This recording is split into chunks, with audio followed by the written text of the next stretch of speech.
Hello everyone, welcome to my channel. आज की इस वीडियो में मैं आपको पढ़ाने वाली हूँ class 9th science new NCERT book जिसका नाम है एक्सप्लोरेशन। इसका चैप्टर नंबर 3 हम पढ़ने वाले हैं जिसका नाम है टिश्यूज़ इन एक्शन। तो इस पूरी वीडियो में मैं आपको वन शॉट में चैप्टर समझाने वाली हूँ। तो चलिए हम स्टार्ट करते हैं सबसे पहले इंट्रोडक्शन टू टिश्यूज़ से।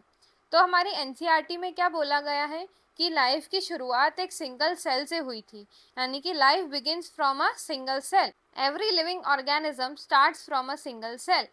जितने भी लिविंग ऑर्गेनिज्म हैं उन सब की शुरुआत एक सिंगल सेल से हुई थी। और वो सिंगल सेल का नाम क्या होता है? अगर हम ह्यूमंस की बात करें तो जो हमारा सेल बनता है जाइगोट, जिसको सिंगल सेल्ड बोलते हैं, जाइगोट को, जो कि स्पर्म और ओवम के फर्टिलाइजेशन के बाद बनता है, तो वो एक सिंगल सेल ही होता है जो आगे जाकर के डिवाइड होता है और एम्ब्रियो बनता है।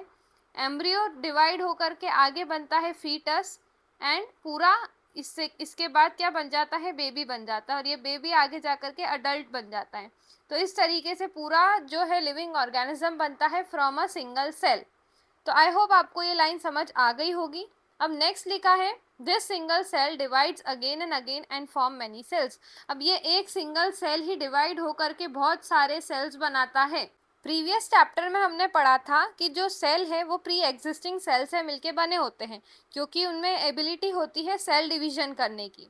तो स्लोली ये जो सेल है अपना नंबर बढ़ाते हैं और डिफरेंट बॉडी पार्ट्स बना लेते हैं, जैसे कि स्किन। अब स्किन का काम क्या होता है? स्किन हमको प्रोटेक्शन देती है। ग्रुप ऑफ सेल्स मिलकर के मसल्स बनाते हैं जो कि मूवमेंट में हेल्प करते हैं। साथ ही बोन्स बनाते हैं ग्रुप ऑफ सेल्स मिलके, जो कि सपोर्ट करते हैं। नर्व्स जो कि कंट्रोल एंड कोऑर्डिनेशन का काम करते हैं हमारी बॉडी में।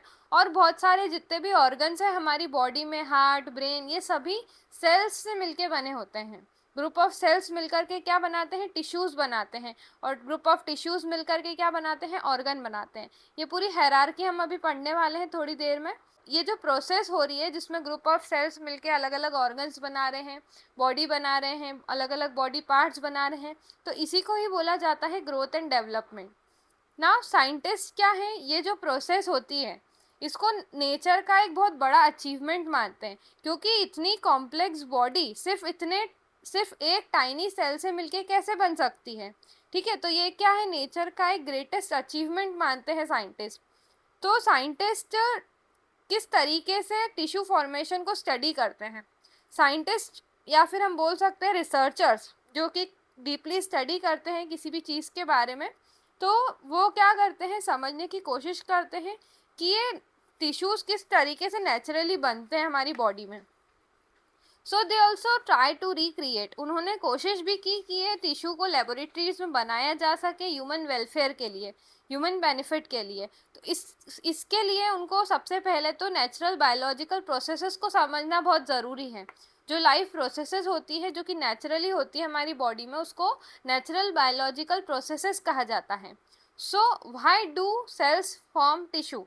तो सेल्स क्यों टिश्यू बनाते हैं? चैप्टर नंबर 2 में हमने पढ़ा था सेल के बारे में, जिसमें हमने जाना था कि जो सेल है वो हमारी लाइफ की बेसिक यूनिट है, यानी कि जितने भी लिविंग ऑर्गेनिजम्स हैं वो सेल से मिलके बने होते हैं। बहुत सारे जो सिमिलर टाइप के सेल्स हैं वो ग्रुप बना लेते हैं और क्या बना लेते हैं? टिश्यू बना लेते हैं। ग्रुप टुगेदर हो जाते हैं सेल्स और क्या बनते हैं? टिश्यूज़ बनते हैं। तो ये होता है क्योंकि एक सिंगल सेल सारी जितनी भी हमारी बॉडी के फंक्शंस है वो परफॉर्म नहीं कर सकता, क्योंकि मल्टी सेलुलर ऑर्गेनिज्म बहुत कॉम्प्लेक्स होते हैं, उनमें डिफरेंट डिफरेंट फंक्शंस होते हैं। तो एक सिंगल सेल तो इतने सारे फंक्शंस नहीं परफॉर्म कर सकता। इसी कारण से ग्रुप ऑफ सेल्स जो है मिलकर के टिश्यूज़ बनाते हैं, और डिफरेंट डिफरेंट टाइप्स के टिश्यूज़ अपना अपना पर्टिकुलर फंक्शन परफॉर्म करते हैं बॉडी में।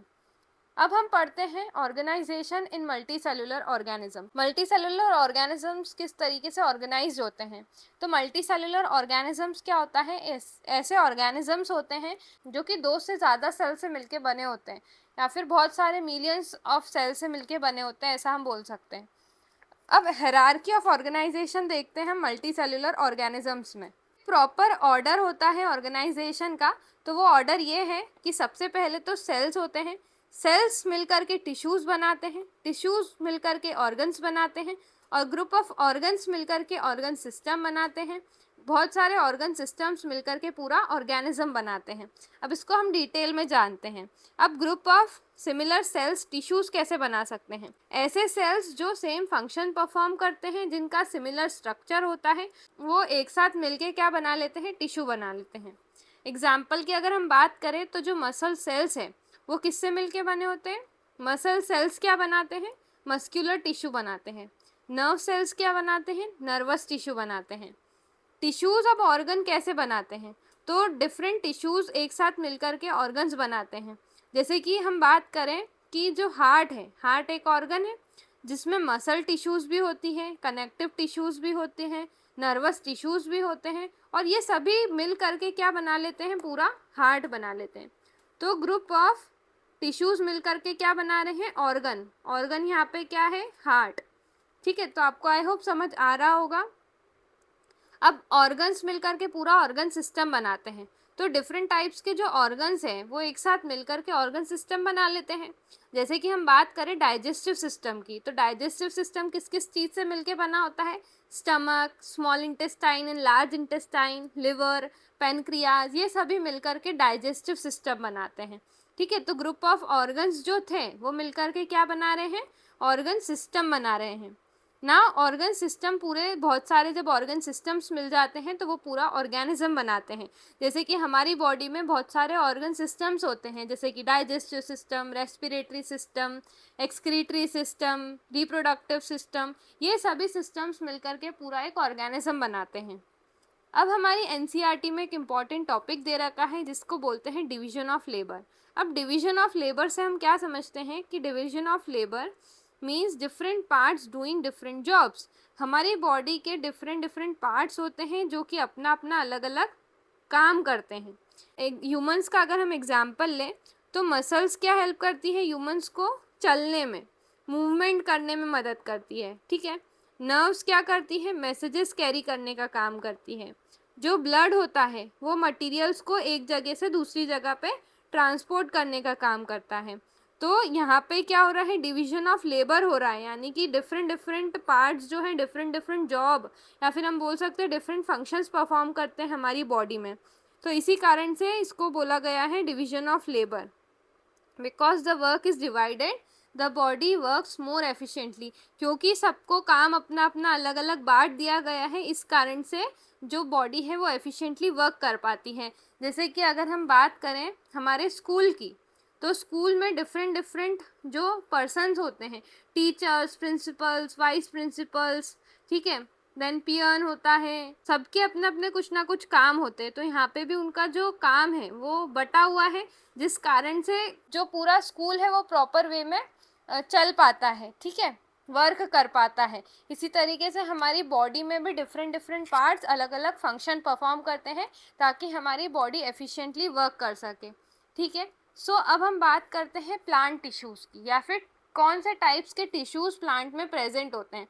तो सबसे पहले जो प्लांट में टिश्यूज़ होते हैं उनको कहा जाता है कंडक्टिंग टिश्यूज़। ठीक है, अब कंडक्टिंग टिश्यूज़ क्या होते हैं? तो plants also have tissues that perform special functions.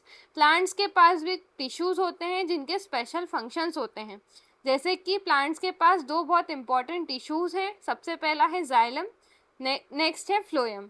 तो जाइलम का काम क्या होता है? जाइलम वाटर और मिनरल को ट्रांसपोर्ट करता है। किसको ट्रांसपोर्ट करता है? वाटर एंड मिनरल को, from roots to other parts of plant. तो देखो, इसको मैं अगर आपको एक्सप्लेन करूँ, सो सबसे पहले हम एक प्लांट बना लेते हैं। ठीक है, तो this is our plant. Rough diagram बना लेते हैं इसका, प्लांट का। तो प्लांट में हम क्या प्रोवाइड करते हैं? वाटर देते हैं प्लांट को। ठीक है, ये प्लांट की रूट्स है।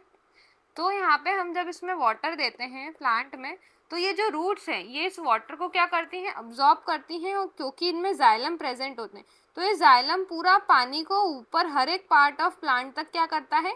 पहुँचा देता है। यानी कि शुरुआत पानी डाला हमने सॉइल में था, सॉइल से रूट्स ने अब्जॉर्ब किया और रूट्स में जाइलम थे, इस कारण से वो वाटर जो है हर एक पार्ट्स ऑफ प्लांट तक पहुँच जाता है। तो ये काम होता है जाइलम का। ठीक है, मिनरल और वाटर दोनों को ही ये ट्रांसपोर्ट करता है पूरे प्लांट्स तक, पूरे प्लांट्स के पार्ट्स तक। अब फ्लोएम का काम क्या होता है? फ्लोएम फूड ट्रांसपोर्ट करता है। जो लीव्स में खाना बना है, लीव्स क्या करती है? फोटोसिंथेसिस करती है और फूड बनाती है। वो फूड को सारे पार्ट्स ऑफ प्लांट तक कौन पहुंचाता है? वो पहुंचाता है फ्लोएम। ठीक है, तो ये बेसिक डिफरेंस था जाइलम और फ्लोएम में। Now why are plants and animal tissues different? अब प्लांट और एनिमल टिश्यूज में क्या डिफरेंस होता है? तो difference due to their lifestyle. देखो, प्लांट्स और एनिमल्स में डिफरेंट टाइप्स के टिश्यूज होते हैं उनके लाइफस्टाइल के अकॉर्डिंग। तो जो प्लांट्स हैं वो एक ही जगह पर रहते हैं, ठीक है, फिक्स्ड रहते हैं एक प्लेस पे। तो plant can not move from one place to another, तो वो एक जगह से दूसरी जगह नहीं चल सकते प्लांट खुद से, है ना। Therefore they need strong supporting tissue to remain upright. इसी कारण से उनको क्या ज़रूरत है? स्ट्रॉन्ग सपोर्टिंग टिश्यूज़ की ज़रूरत है, ताकि वो एक जगह सीधा खड़े रह सके। तो इसी कारण से उनमें क्या होती है? सेल वॉल प्रेजेंट होती है। जो उनके सेल्स होते हैं प्लांट के, उनमें होती है सेल वॉल। ये सेल वॉल जो है वो उनको क्या रिजिडिटी प्रोवाइड करती है, यानी कि हार्डनेस और सपोर्ट प्रोवाइड करती है, ताकि वो अपनी प्लेस पे एक जगह इस तरीके से खड़े रह सके, ना कि बेंड हो। ठीक है, अब एनिमल्स जो हैं वो तो एक जगह से दूसरी जगह चल सकते हैं। इसी कारण से एनिमल टिश्यूज़ जो हैं उनका फ्लेक्सिबल होना ज़रूरी है, ताकि वो मूवमेंट कर सके। तो इसी कारण से जो एनिमल सेल्स हैं वो अपना शेप चेंज कर सकते हैं इजीली, क्योंकि उनमें सेल वॉल क्या होती है? एब्सेंट होती है। उनमें सिर्फ सेल मेम्ब्रेन प्रेजेंट होती है। सेल चैप्टर में हमने बहुत अच्छे से पढ़ा है। अगर आपने वो चैप्टर नहीं देखा है तो उसका आप ज़रूर वन शॉट देखना, या फिर NCERT line by line explanation में भी मैंने उसका दिया है। डिस्क्रिप्शन बॉक्स में आपको उसकी लिंक मिल जाएगी, तो वो चैप्टर आप ज़रूर देखना, उससे आपके बेसिक्स क्लियर होंगे। नेक्स्ट जो है डिफरेंस इन न्यूट्रिशन। प्लांट्स और एनिमल्स में अलग अलग टाइप का न्यूट्रिशन होता है। न्यूट्रिशन यानी कि फूड जो इनटेक करने की प्रोसेस होती है उनकी, वो अलग अलग होती है। जैसे कि जो प्लांट्स हैं वो अपना फूड खुद बनाते हैं फोटोसिंथेसिस की मदद से, बल्कि जो एनिमल्स होते हैं वो डिपेंडेंट होते हैं for on plants for their food. ठीक है, इसी कारण से उनके जो टिश्यूज़ हैं वो अलग होते हैं और उनका फंक्शन भी उस अकॉर्डिंग होता है, एनिमल टिश्यू और प्लांट टिश्यूज़ का। ठीक है, अब नेक्स्ट क्या है? किस तरीके से प्लांट में ग्रोथ होती है। तो जो प्लांट है, जब प्लांट छोटा होता है वो धीरे धीरे समय के साथ साथ ग्रो होता जाता है और उसकी हाइट बढ़ती जाती है, गर्थ बढ़ती जाती है। तो वो कैसे होता है? तो जो ग्रोथ है प्लांट्स में वो 3 टाइप से होती है। सबसे पहला इंक्रीज इन लेंथ, लेंथ में बढ़ते हैं प्लांट्स। दूसरा है इंक्रीज इन गर्थ एंड तीसरा है रीग्रोथ। देखो, इसको अगर मैं आपको इजी लैंग्वेज में समझाऊं, जैसे कि ये प्लांट है, ठीक है, तो प्लांट जो है, अब ये पौधा है, ठीक है, छोटा सा पौधा है।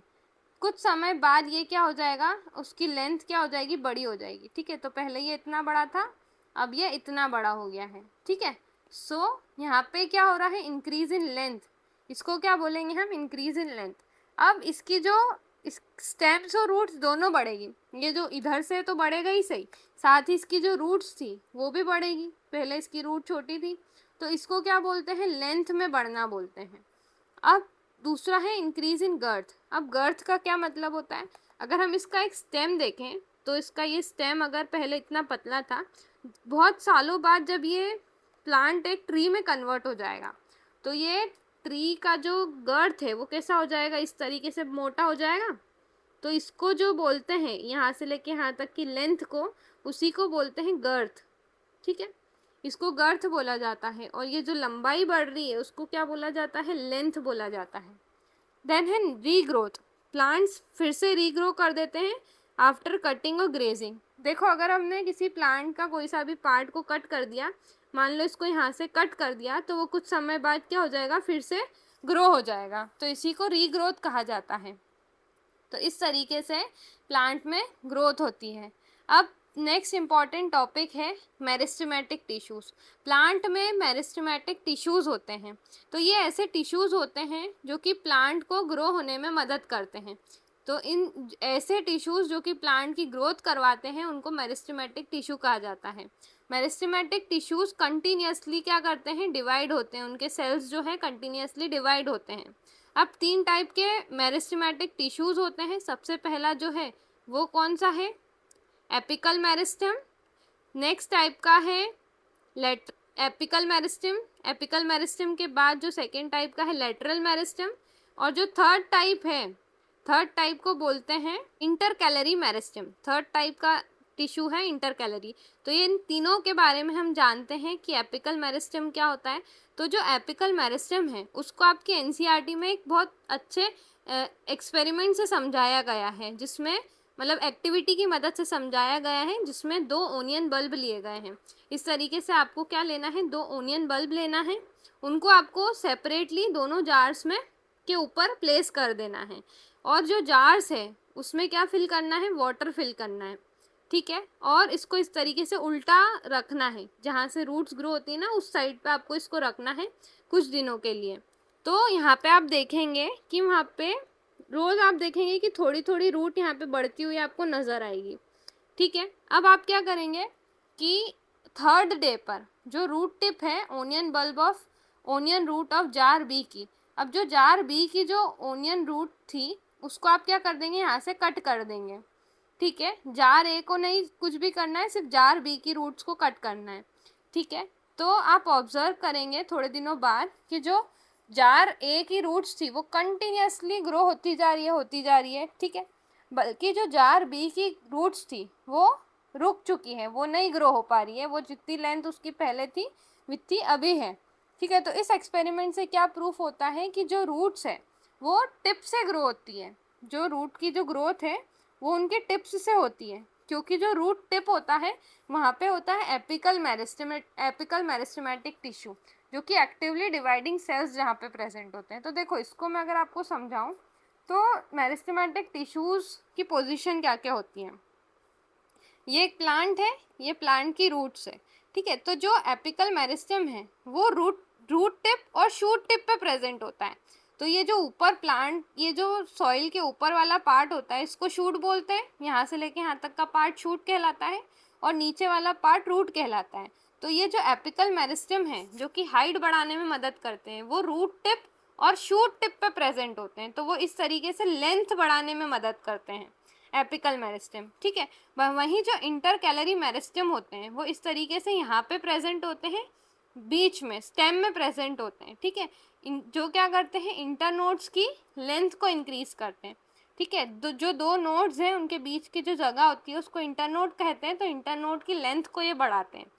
और जो लेटरल मेरिस्टेम है वो गर्थ बढ़ाते हैं, ये जो चौड़ाई होती है ना यहाँ से प्लांट की गर्थ बढ़ती है, ठीक है। तो उसके लिए रिस्पॉन्सिबल होते हैं लेटरल मेरिस्टेम, ठीक है। अब हम आगे पढ़ते हैं।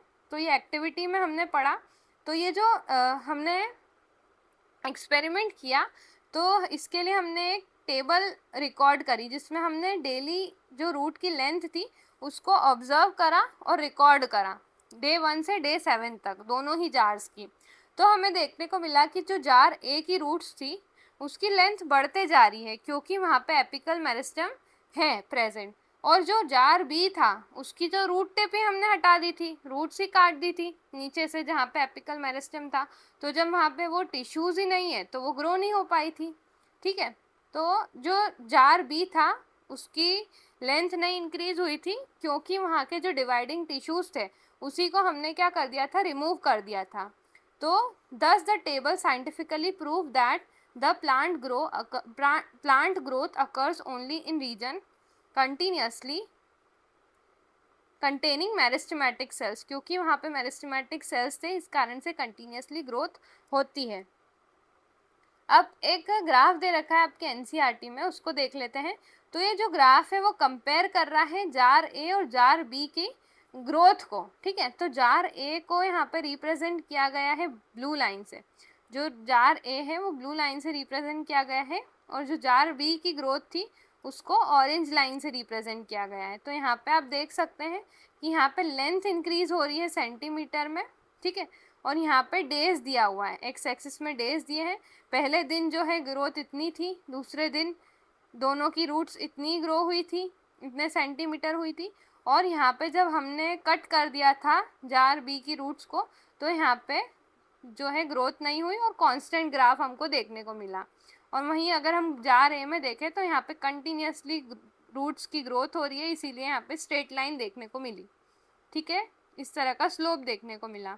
So the line represents the jar A continuously rising upwards, showing the continuous increase in root length, while the line representing jar B stops rising after the root tip is cut, indicating the growth has stopped. वही चीज़ जो मैंने आपको समझाई। तो ये graph visual demonstration दे रहा है that the root tip is growing region of the root. Root tip जो है ग्रोइंग रीजन होता है रूट का। अब हम जानते हैं प्रॉपरली एपिकल मेरिस्टेम के बारे में। तो एपिकल मेरिस्टेम कहाँ पे प्रेजेंट होते हैं? रूट टिप और शूट टिप पे प्रेजेंट होते हैं। इनका फंक्शन होता है प्लांट्स की ग्रोथ करना लेंथ वाइज, ठीक है, इस तरीके से लेंथ में इंक्रीज करना। ये आप देख सकते हैं, यहाँ पे डायग्राम दे रखा है आपको एपिकल मेरिस्टेम का। तो यहाँ पे आप देख सकते हैं, यहाँ पे शूट एपिकल मेरिस्टेम प्रेजेंट होता है, यहाँ पे रूट एपिकल मेरिस्टेम प्रेजेंट होता है, ठीक है। सो जो टॉप है स्टेम का वहाँ पे शूट एपिकल मेरिस्टेम होगा, और जो रूट की टिप है वहाँ पे रूट एपिकल मेरिस्टेम होगा। और ये जो रीजन्स होते हैं वो लेंथ इंक्रीज करते हैं प्लांट की।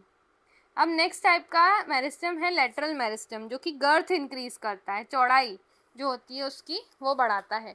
तो इनका काम क्या होता है कि ये थिकनेस बढ़ाते हैं प्लांट्स की, ताकि एज के साथ साथ, समय के साथ साथ जो प्लांट है वो मोटा हो सके, थिकर हो सके। तो वो किसकी वजह से होता है? लेटरल मेरिस्टेम की वजह से होता है। आपकी एनसीईआरटी में एक बहुत अच्छा एग्जाम्पल दिया हुआ है एनुअल रिंग्स का। जो ट्री में रिंग्स इस तरीके से होती है, अगर आप कोई से भी ट्री को बीच से कट करते हैं तो आपको कुछ इस तरह का स्ट्रक्चर दिखेगा, देखो। सो अगर ये आपने इसको कट किया, अगर आपने ट्री का क्रॉस सेक्शन देखा, तो अगर आप इसमें ऑब्जर्व करेंगे तो आपको यहाँ पे इस तरीके से एन्युलर रिंग्स दिखाई देगी, ठीक है। तो ये जो रिंग्स होती है एनुअल रिंग्स, ये क्या बताती हैं? प्लांट की जो ट्री है उसकी एज कितनी है। वो एज कैसे शो होती है? जितनी रिंग्स होगी उतना ही ज़्यादा ट्री की एज होगी, ठीक है। तो जो ट्रंक होता है वो रिंग्स शो करता है। तो अगर रिंग्स वाइड है मतलब कि गुड ग्रोथ कंडीशन है वहाँ की, ठीक है। और जो अगर नैरो रिंग्स है तो वहाँ पे पुअर ग्रोथ कंडीशन है, ठीक है। तो कंटिन्यूसली रिंग्स जो है एस्टिमेट करती है कि ट्री की एज क्या है। अब फंक्शन क्या होता है लेटरल मेरिस्टेम का कि ये गर्थ इंक्रीज करते हैं स्टेम की। स्टेम पहले मान लो इतनी थी, कुछ समय के बाद जो है वो कितनी हो गई? इतनी चौड़ी हो गई। तो इसी को बोलते हैं गर्थ इंक्रीज होना, चौड़ाई में प्लांट को इंक्रीज होना। कहाँ पे प्रेजेंट होता है ये? जो साइड्स होती है स्टेम्स की वहाँ पे वो प्रेजेंट होते हैं। डायग्राम देख सकते हैं आप, यहाँ पे टीएस ऑफ ट्री दे रखा है, यहाँ पे आप एनुअल रिंग देख सकते हैं, ठीक है। तो ये क्या शो कर रहा है? टीएस यानी कि transfer section of tree show किया गया है। ट्री का जो ट्रंक पार्ट होता है वो शो किया गया है, जिसमें आप एनुअल रिंग्स देख सकते हैं। तो यहाँ पे जो डायग्राम है एनुअल रिंग्स बता रहा है, हर रिंग रिप्रेजेंट कर रही है एक साल कि एक साल में कितना ट्री ग्रो हुआ। जैसे कि पहले साल में इतनी थी, दूसरी साल में ट्री इतना चौड़ा हुआ, तीसरे साल में इतना हुआ। इस तरीके से हर एक रिंग एक साल को रिप्रेजेंट कर रही है, ठीक है, और एज बता रही है ट्री की। Now inter calorie meristem, third type का मेरिस्टेम है इंटर कैलरी। तो ये जो है यहाँ पे प्लांट की जो ग्रोथ हो जाती है कट करने के बाद, अगर जैसे मान लो एग्जांपल हम देखें, ग्रास जो कट करते हैं तो वो कुछ समय के बाद क्या हो जाती है? वापस उग जाती है। तो वो क्यों उगती है? क्योंकि वहाँ पे इंटर कैलरी मेरिस्टेम प्रेजेंट होते हैं। इनकी लोकेशन क्या होती है? जो नोड्स प्रेजेंट होती है, जहाँ से लीव्स अराइज होती है ना, उसको बोलते हैं नोड्स। तो देखो for example this is the node, ये जहाँ पे से लीव अराइज हुई है इसको बोलते हैं नोड्स।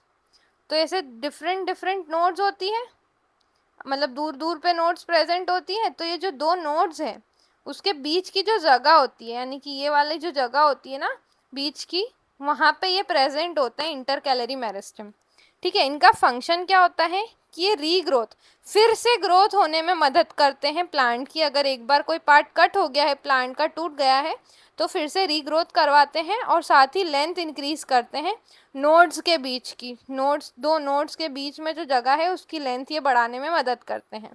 अब अगर हम टाइप्स ऑफ मेरिस्टेमेटिक टिश्यू में डिफरेंस देखें, 3 टाइप के मेरिस्टेमेटिक टिश्यू हमने पढ़े। सबसे पहला था एपिकल मेरिस्टेम, दूसरा है लेटरल मेरिस्टेम और तीसरा है inter calorie meristem.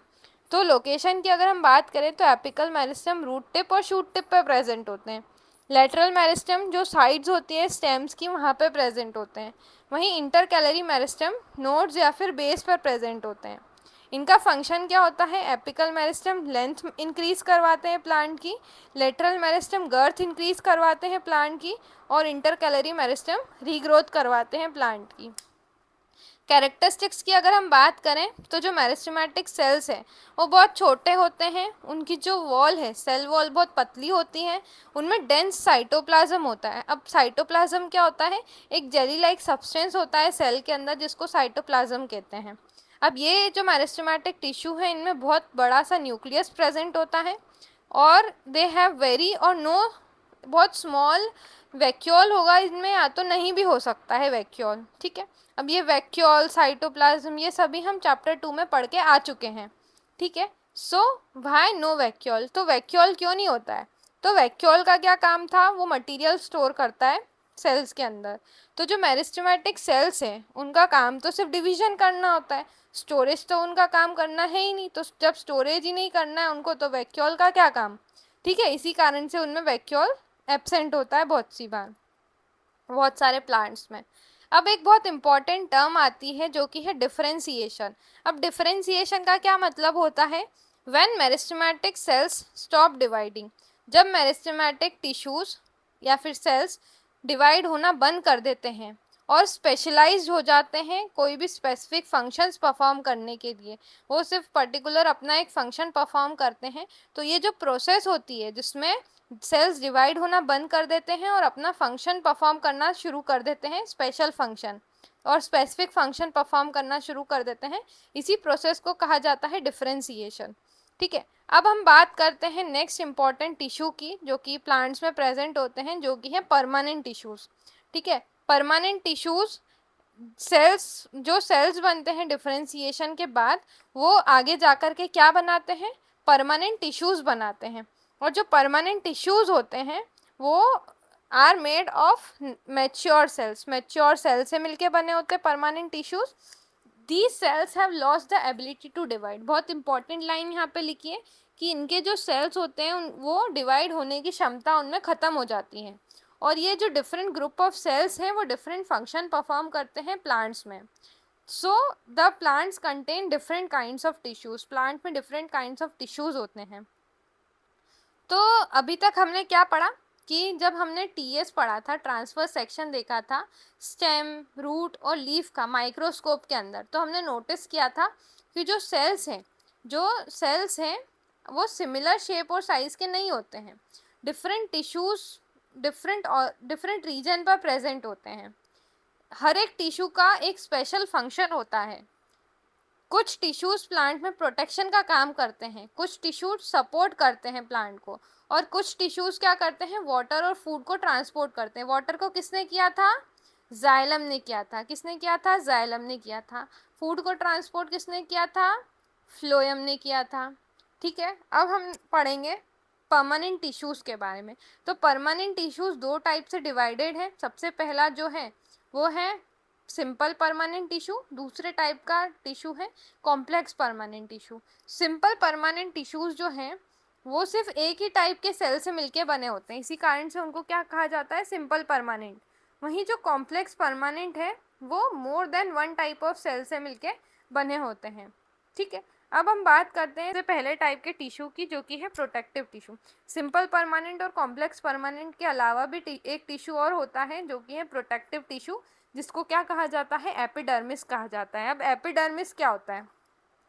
Epidermis outer most protective covering होती है प्लांट की, यानी कि सबसे बाहर प्लांट में जो टिश्यू होता है बाहर की तरफ आउटर कवरिंग साइड में, उसको एपिडर्मिस कहते हैं। तो अगर आप इस डायग्राम को देखें, यहाँ पे एक सनफ्लावर की स्टेम का इंटरनल स्ट्रक्चर दिया गया है।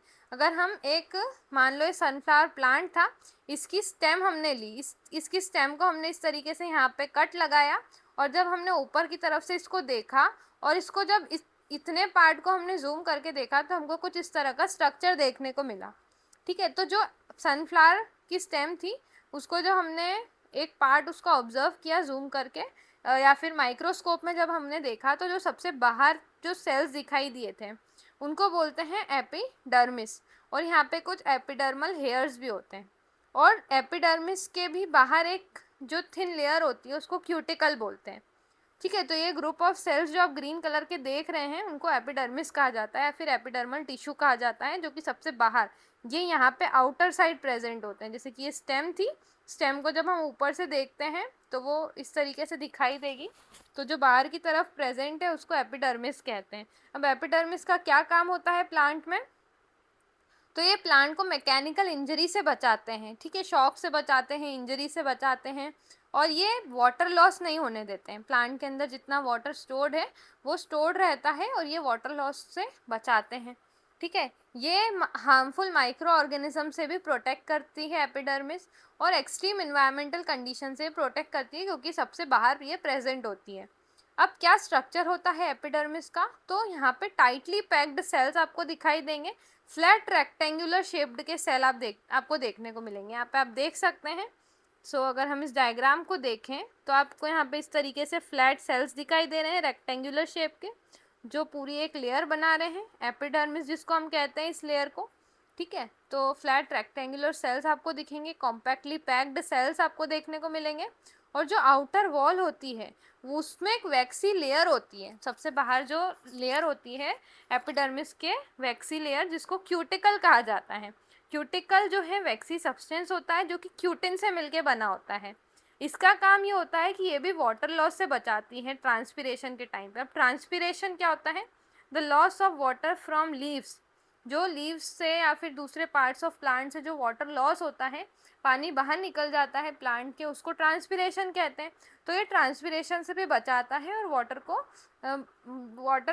वाटर लॉस होने से बचाता है, मतलब। ठीक है, ये डेजर्ट प्लांट्स में है ना क्यूटिकल लेयर बहुत मोटी होती है, क्योंकि जो डेजर्ट प्लांट्स होते हैं ना वो वहाँ पे पहले ही पानी की कमी होती है, तो वहाँ पे प्लांट के अंदर वाटर स्टोर रहना चाहिए।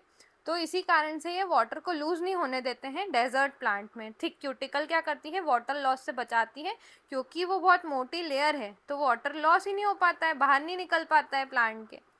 ना नेक्स्ट है रूट हेयर्स। जो रूट हेयर्स आपने देखे थे यहाँ पे, ये आपको रूट हेयर्स देखने को मिलेंगे यहाँ पे। तो ये जो रूट हेयर्स होते हैं उनका क्या काम होता है, तो ये हेयर लाइक प्रोजेक्शन होते हैं जो कि एपिडर्मल सेल से अराइज होते हैं रूट्स में। ठीक है, तो इन्हीं को रूट हेयर्स कहा जाता है। रूट हेयर्स जो है सरफेस एरिया बढ़ाते हैं। देखो, एक ऐसा फ्लैट सरफेस है और एक ऐसा सरफेस है, तो इसका एरिया ज़्यादा होगा या इसका? ऑब्वियस सी बात है, इसका एरिया ज़्यादा होगा। तो ये सरफेस एरिया इंक्रीज करते हैं ताकि यहाँ पे वाटर और मिनरल का एब्जॉर्प्शन हो पाए सॉइल में। तो ये बेसिकली जो रूट्स होती है ना प्लांट की, अगर आप यहाँ पे रूट्स देखेंगे तो रूट्स के एपिडर्मल सेल्स पे इस तरीके के हेयर्स होते हैं। तो ये जो हेयर्स होते हैं वो आसानी से जो हम पानी और मिनरल प्रोवाइड करते हैं उसको आसानी से अब्जॉर्ब कर लेते हैं और ऊपर की तरफ प्लांट में पहुँचा देते हैं। ठीक है, अब नेक्स्ट स्ट्रक्चर होता है स्टोमेटा। स्टोमेटा हमने पढ़ा है कि स्टोमेटा जो है टाइनी पोर्स प्रेजेंट होते हैं लीव्स के ऊपर। So for example this is your leaf.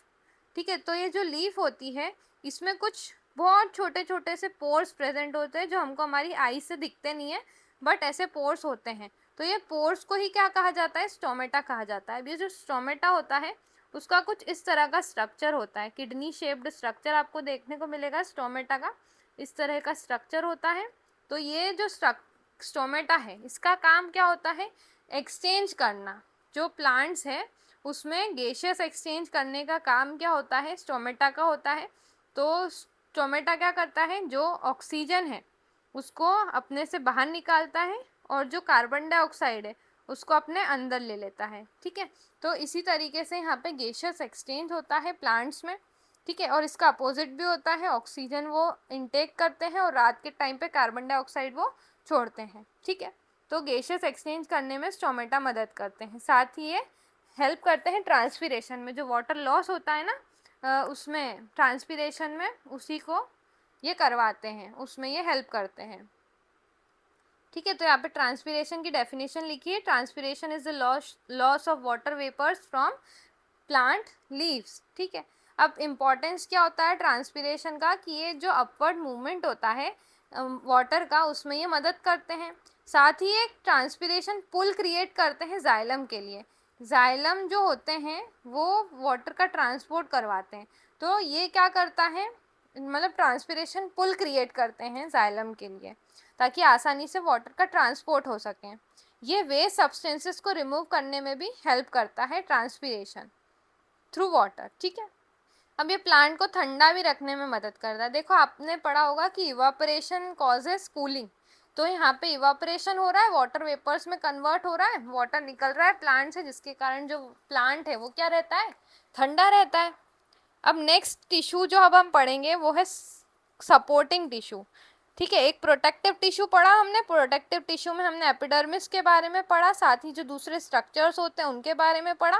अब हम पढ़ेंगे सपोर्टिंग टिश्यूज के बारे में, और सपोर्टिंग टिश्यूज को ही सिंपल परमानेंट टिश्यूज भी कहा जाता है।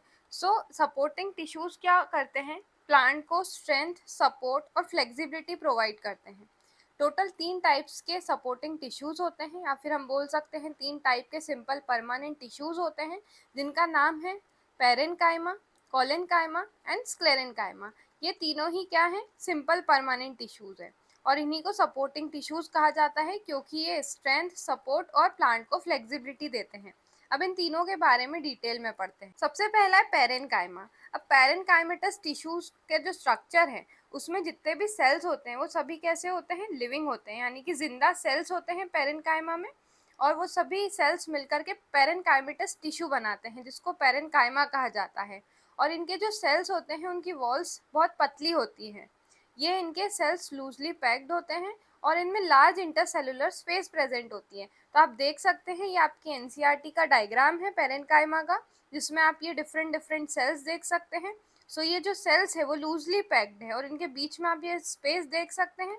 सो ये जो है इसको क्या बोलते हैं, इंटरसेलुलर स्पेस, यानी कि मतलब सेल्स के बीच में जो जगह होती है, स्पेस होती है, उसको इंटरसेलुलर स्पेस बोलते हैं। तो आप बहुत सारी ये स्पेस देख सकते हैं यहाँ पे सेल्स के बीच में, तो वो प्रेजेंट होती है, और ये सेल्स लूजली पैक्ड होती है, और इनकी वॉल जो होती है वो बहुत थिन होती है, देख सकते हैं आप यहाँ पे थिन वॉल्स है, ये मतलब थिन वॉल्स इनमें होती है। अब इनके फंक्शंस क्या हैं कि ये फूड स्टोर करते हैं अपने अंदर, वाटर को स्टोर करते हैं, साथ ही ग्रीन प्लांट्स में ये फोटोसिंथेसिस में भी हेल्प करते हैं।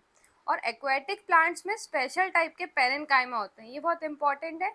स्पेशल टाइप के पेरेन्काइमा ऐसे होते हैं जिनमें एयर स्पेस प्रेजेंट होती है, ताकि वो आसानी से प्लांट जो है मतलब पानी में फ्लोट कर सके, ठीक है। यानी कि इनमें बीच बीच में एयर स्पेसेस होगी, तो वो एयर स्पेसेस क्या करेगी, बायंसी क्रिएट करेगी, और प्लांट जो है फ्लोट कर पाएगा। अब एक इम्पॉर्टेंट पॉइंट ये है कि जो पेरेन्काइमा है वो मोस्ट सबसे कॉमन टाइप का सिंपल परमानेंट टिश्यू होता है, ठीक है। अब नेक्स्ट है simple permanent tissue, that is collenchyma. अब कोलेन्काइमा का जो स्ट्रक्चर होता है उसमें जितने भी सेल्स होते हैं वो सभी लिविंग होते हैं, यानी कि सारे जिंदा सेल से मिलके ये बना होता है कोलेन्काइमा। और इसके जो कॉर्नर्स होते हैं सेल के वो अनइवनली थिकन्ड होते हैं, यानी कि इसकी कॉर्नर्स पे आप कुछ इस तरह से थिकनिंग देख सकते हैं, ये जो आपको पिंक कलर से शो की गई है, ठीक है, इसको थिकनिंग्स कहा गया है। तो ये अनइवन थिकनिंग यहाँ पे प्रेजेंट होती है, और ये थिकनिंग जो है वो क्यों प्रेजेंट होती है, क्योंकि वहाँ पे पैक्टिन का डिपोजिशन होता है। तो आपको ये जो पर्पल कलर में है या फिर आप पिंक कलर में देख सकते हैं, ये जो पिगमेंट है ये है पैक्टिन, ठीक है, जो कि इसको और जो कि यहाँ पे प्रेजेंट होता है। और इनकी जो वॉल्स होती है वो थिक होती है, आप देख सकते हैं यहाँ पे मोटी मोटी वॉल्स आपको देखने को मिलेगी, ठीक है। तो ये स्ट्रक्चर था हमारा कोलेन्काइमा का।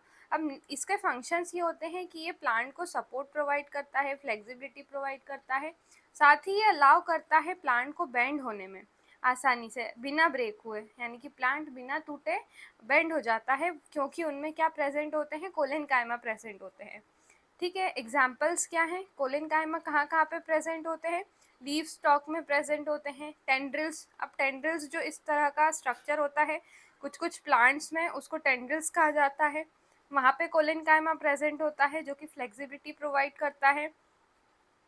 कुछ यंग स्टेम्स में भी प्रेजेंट होता है कोलेन्काइमा। अब नेक्स्ट है स्क्लेरेन्काइमा। अब स्क्लेरेन्काइमा का स्ट्रक्चर की अगर हम बात करें तो इनकी भी वॉल्स जो है थिक होती है, बट इसमें दूसरा पिगमेंट होता है जो कि है लिग्निन, ठीक है। और इसमें जितने भी सेल्स होते हैं स्क्लेरेन्काइमा में वो सारे डेड होते हैं, यानी कि मरे हुए सेल्स होते हैं। इसका स्ट्रक्चर देख लेते हैं, तो इसके स्ट्रक्चर में आप देख सकते हैं थिक लिग्निफाइड वॉल्स आपको देखने को मिलेगी। जो ऑरेंज कलर से शो की गई है वो लिग्निन का डिपोजिशन है यहाँ पे, ठीक है। इसी कारण से इसको लिग्निफाइड कहा गया है, क्योंकि यहाँ पे लिग्निन प्रेजेंट होता है। और ये सारे सेल्स जो है वो कैसे होते हैं, डेड होते हैं, ठीक है। हमने कोलेनकाइमा के जो सेल्स देखे थे वो क्या थे, लिविंग सेल्स थे। और पेरेन्काइमा के सेल्स भी कैसे थे, लिविंग सेल्स थे। तो ये था हमारा तीनों टाइप के सिंपल परमानेंट टिश्यूज। अब इसके फंक्शन की बात करते हैं। स्क्लेरेनकाइमा क्या करता है, हार्डनेस, मतलब हार्डनेस क्रिएट करता है प्लांट में। प्लांट हार्ड क्यों है, क्योंकि उनमें स्क्लेरेनकाइमा प्रेजेंट है। ये मैकेनिकल स्ट्रेंथ प्रोवाइड करता है, ठीक है, और स्ट्रॉन्ग बनाता है प्लांट को। और जितना भी वुडी पार्ट होता है, यानी कि जितना भी लकड़ी वाला पार्ट होता है, वहाँ पे स्क्लेरेनकाइमा प्रेजेंट होते हैं। एग्जाम्पल की अगर हम बात करें तो कोकोनट हस्क, यानी कि जो कोकोनट के ऊपर जो उसका छिलका होता है, शेल होता है, वो किसका बना हुआ होता है, स्क्लेरेनकाइमा का बना होता है। जो वॉलनट का शेल होता है वो भी स्क्लेरेनकाइमा का बना होता है। जो सीड की कवरिंग होती है, हार्ड सीड की, वो भी स्क्लेरेनकाइमा की बनी होती है। साथ ही लीफ वेन्स में भी स्क्लेरेनकाइमा होते हैं। अब आपकी जो न्यू एनसीईआरटी है उसमें कुछ पॉज एंड पॉन्डर बॉक्स आपको देखने को मिलेंगे चैप्टर के बीच बीच में, तो वो देख लेते हैं कि उसमें क्या क्वेश्चंस पूछे गए हैं। तो सबसे पहला जो क्वेश्चन है वो है ये है कि why are fibres of coconut husk hard and brittle while the coriander leaf stalk are soft and flexible. तो जो कोकोनट हस्क है, यानी कि जो नारियल होता है, उसका जो शेल है, मतलब उसका जो बाहर वाला पार्ट है, वो उसके जो फाइबर्स होते हैं, मतलब बाहर जो कोकोनट के जो फाइबर्स होते हैं वो कड़क और ब्रिटल क्यों होते हैं, ठीक है, हार्ड क्यों होते हैं। और जो कोरिएंडर लीफ होती है, यानी कि धनिया पत्ती जिसको हम बोलते हैं, ठीक है, जो धनिया होता है उसकी जो लीफ स्टॉक है वो इतना सॉफ्ट और फ्लेक्सिबल क्यों होता है, तो इसका रीज़न बताना है। तो जो कोकोनट हस्क होता है उसमें होते हैं स्क्लेरेनकाइमेटस टिश्यू या फिर स्क्लेरेनकाइमा टिश्यू होते हैं, जो कि डेड होते हैं। और उनमें लिग्निन प्रेजेंट होता है जो कि उनको हार्ड और रिजिड बनाता है। और वहीं अगर हम कोरिएंडर की बात करें तो कोरिएंडर लीफ स्टॉक में कोलेनकाइमा होते हैं। कोलेनकाइमा उनको फ्लेक्सिबिलिटी प्रोवाइड करते हैं, इस कारण से वो आसानी से क्या हो जाता है, मुड़ जाता है ना। और जो कोकोनट हस्क है उसके फाइबर्स हार्ड होते हैं, इस कारण से वो टूटते नहीं है, वो ब्रिटल होते हैं, हार्ड होते हैं, ठीक है। नेक्स्ट जो है वो है कंडक्टिंग टिश्यूज। अब हम तीसरे टाइप के टिश्यूज हम पढ़ने वाले हैं, जो कि है कंडक्टिंग टिश्यूज। कंडक्टिंग टिश्यूज को ही कॉम्प्लेक्स टिश्यूज कहा जाता है। सबसे पहले टिश्यू हमने क्या पढ़े थे, प्रोटेक्टिव टिश्यू पढ़े थे, प्रोटेक्टिंग टिश्यूज, जिसमें हमने पढ़ा था एपिडर्मल टिश्यू के बारे में। फिर हमने पढ़ा था सपोर्टिंग टिश्यू। सपोर्टिंग टिश्यू को सिंपल परमानेंट टिश्यू कहा गया था। उसमें पेरेन्काइमा, कोलेनकाइमा, स्क्लेरेनकाइमा के बारे में हमने पढ़ा। अब तीसरे टाइप के जो टिश्यू है वो है कंडक्टिंग टिश्यू, जिनको कॉम्प्लेक्स परमानेंट टिश्यू भी कहा जाता है। अब ये जो कॉम्प्लेक्स परमानेंट टिश्यूज है वो बहुत सारे सेल से मिलके बने होते हैं, मतलब बहुत सारे टाइप्स ऑफ सेल से मिलके बने होते हैं। और ये जो कंडक्टिंग टिश्यू है, बेसिकली दो टाइप के टिश्यूज प्लांट पे प्रेजेंट होते हैं, कंडक्टिंग टिश्यूज जिनको कहा जाता है। पहला है xylem and second is phloem. अब जाइलम का क्या काम होता है, तो जाइलम बेसिकली वाटर और मिनरल को ट्रांसपोर्ट करता है रूट से सारे पार्ट्स ऑफ प्लांट तक। तो देखो इसको मैं अगर आपको एक्सप्लेन करूँ, फॉर एग्जाम्पल हम एक प्लांट बनाते हैं, ठीक है। सो एक रफ डायग्राम बना लेते हैं हम प्लांट का, ठीक है। So let's say this is your plant, ठीक है। तो प्लांट में हम वाटर और मिनरल कहाँ प्रोवाइड करते हैं, ये सॉइल वाले पार्ट में प्रोवाइड करते हैं। So this is water and mineral. तो ये जो रूट्स हैं वो ये रूट्स इनको अब्जॉर्ब करती हैं और यहाँ पे जाइलम प्रेजेंट होते हैं। तो जो जाइलम है वो ऊपर की तरफ लेके जाते हैं वाटर को और पूरे प्लांट तक वाटर और मिनरल को सप्लाई कर देते हैं। तो ये काम होता है जाइलम का, यानी कि जाइलम वाटर और मिनरल को ट्रांसपोर्ट करते हैं रूट से सारे पार्ट्स तक प्लांट के। अब ये दूसरा काम इनका ये होता है कि ये प्लांट को स्ट्रेंथ भी प्रोवाइड करते हैं। नेक्स्ट अब हम पढ़ते हैं कंपोनेंट्स ऑफ जाइलम के बारे में। तो जाइलम में डिफरेंट कंपोनेंट्स आते हैं, आप इसमें डायग्राम में देख सकते हैं, ये जाइलम का डायग्राम है, ठीक है। So this is the xylem.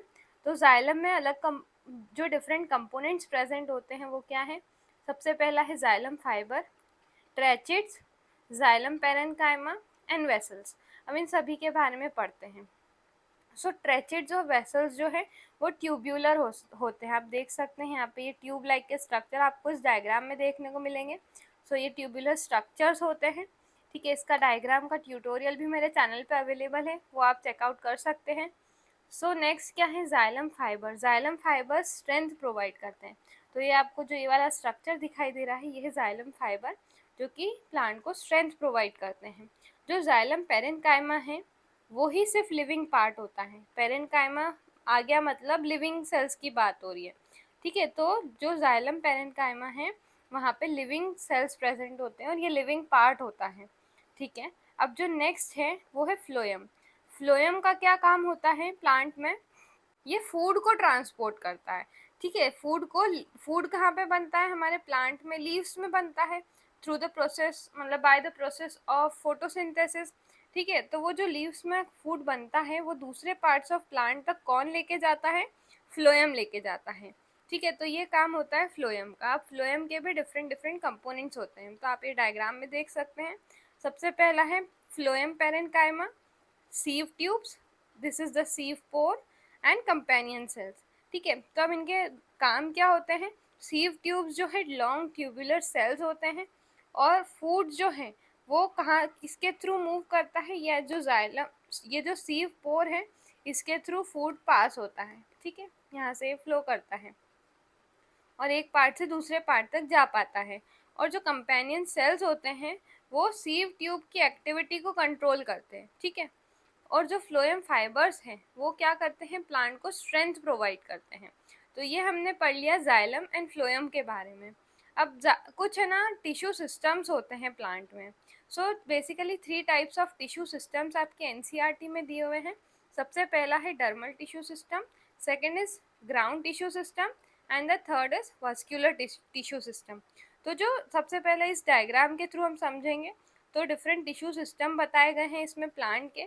तो अगर आप एक प्लांट लें और उसमें आप क्या करें कि लीफ का क्रॉस सेक्शन देखें, यानी कि लीव्स को जब यहाँ से आप तोड़ेंगे, इस तरीके से काटेंगे, तो आपको जब आप ऊपर की तरफ से देखेंगे तो आपको कुछ इस तरह का स्ट्रक्चर दिखाई देगा जब हम इसको मतलब माइक्रोस्कोप में ऑब्जर्व करेंगे तब। तो जो इसकी बाउंड्रीज होगी, ये जो बाउंड्री है, यहाँ पे जो सेल्स प्रेजेंट होंगे वो होंगे एपिडर्मल टिश्यूज, और बीच में दोनों जाइलम और फ्लोएम प्रेजेंट होते हैं, ठीक है। कंडक्टिंग टिश्यूज प्रेजेंट होते हैं ऊपर की तरफ, यानी कि ये वाले पार्ट में जाइलम होते हैं और नीचे वाले पार्ट में फ्लोएम होते हैं। तो कुछ इस तरह का यहाँ पे अरेंजमेंट होता है जाइलम, फ्लोएम और एपिडर्मल टिश्यूज का। अब अगर हमने स्टेम का क्रॉस सेक्शन देखा, स्टेम को यहाँ से कट किया और जब हमने ऊपर की तरफ से देखा तो हमको इस तरह का स्ट्रक्चर देखने को मिला, जिसमें सबसे बाहर तो होते हैं एपिडर्मल टिश्यूज, और ये जो पिंक वाला पार्ट है, जितना भी यहाँ पे पिंक पार्ट दिखाई दे रहा है, यहाँ पे होते हैं ग्राउंड टिश्यूज।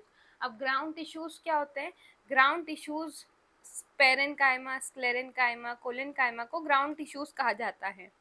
और ये जो बीच बीच में आपको जो बीज जैसा स्ट्रक्चर दिख रहा है, सीड जैसा, इस तरीके से जाइलम और फ्लोएम अरेंज होते हैं। बाहर की तरफ फ्लोएम होते हैं और अंदर की तरफ जाइलम होते हैं।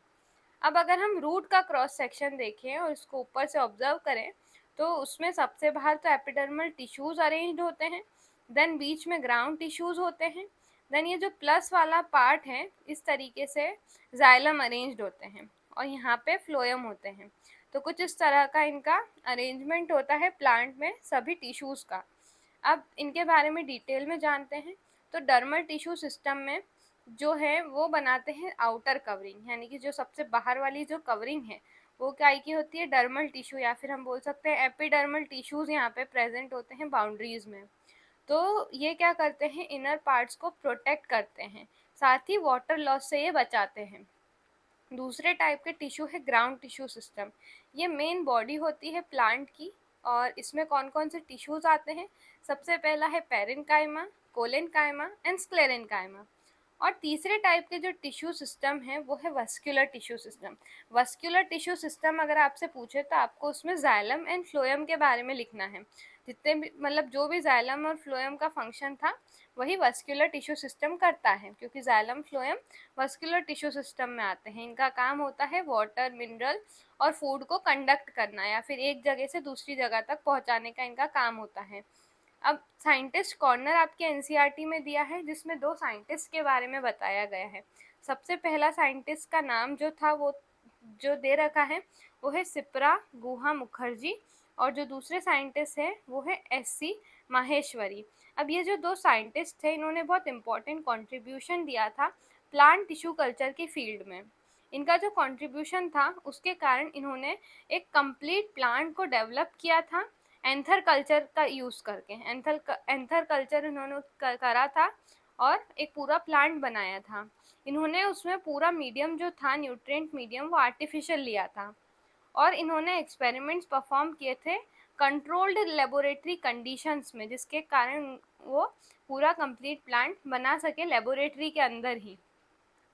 इम्पॉर्टेंस ये थी कि इसके कारण क्या हुआ, क्रॉप इम्प्रूवमेंट हुई, एग्रीकल्चर प्रोडक्शन बढ़ा, और इन्होंने मॉडर्न एग्रीकल्चर में भी कंट्रीब्यूट किया था। ठीक है, इनका नॉलेज दिया था मतलब। अब कुछ और पॉज एंड पॉन्डर क्वेश्चंस है जिनके आंसर्स देख लेते हैं। तो सबसे पहला क्वेश्चन क्या है, why is thick cuticle useful for desert plant. तो जो डेजर्ट प्लांट होते हैं उनमें जो क्यूटिकल होती है वो मोटी क्यों होती है। तो देखो, डेजर्ट में पहले ही पानी की कमी होती है, और अगर प्लांट के अंदर जितना पानी है अगर वो भी लॉस हो जाएगा तो प्लांट तो सूख जाएगा। तो उस चीज़ से बचाने के लिए जो प्लांट हैं उनमें एक स्पेशल मतलब एक नेचुरल चीज़ होती है जो है क्यूटिकल, और जो क्यूटिकल लेयर होती है वो बहुत मोटी होती है, जिसके कारण वाटर लॉस नहीं हो पाता है आसानी से। और ये थिक क्यूटिकल क्या करती है, ट्रांसपिरेशन भी नहीं होने देती है, ट्रांसपिरेशन को भी रिड्यूस करती है। अब ट्रांसपिरेशन क्या होता है, जैसा कि हमने पढ़ा, the loss of water from plant, इसी को ट्रांसपिरेशन कहते हैं। और इसी वजह से क्या होता है, प्लांट के अंदर वाटर कंजर्व रहता है लंबे समय तक।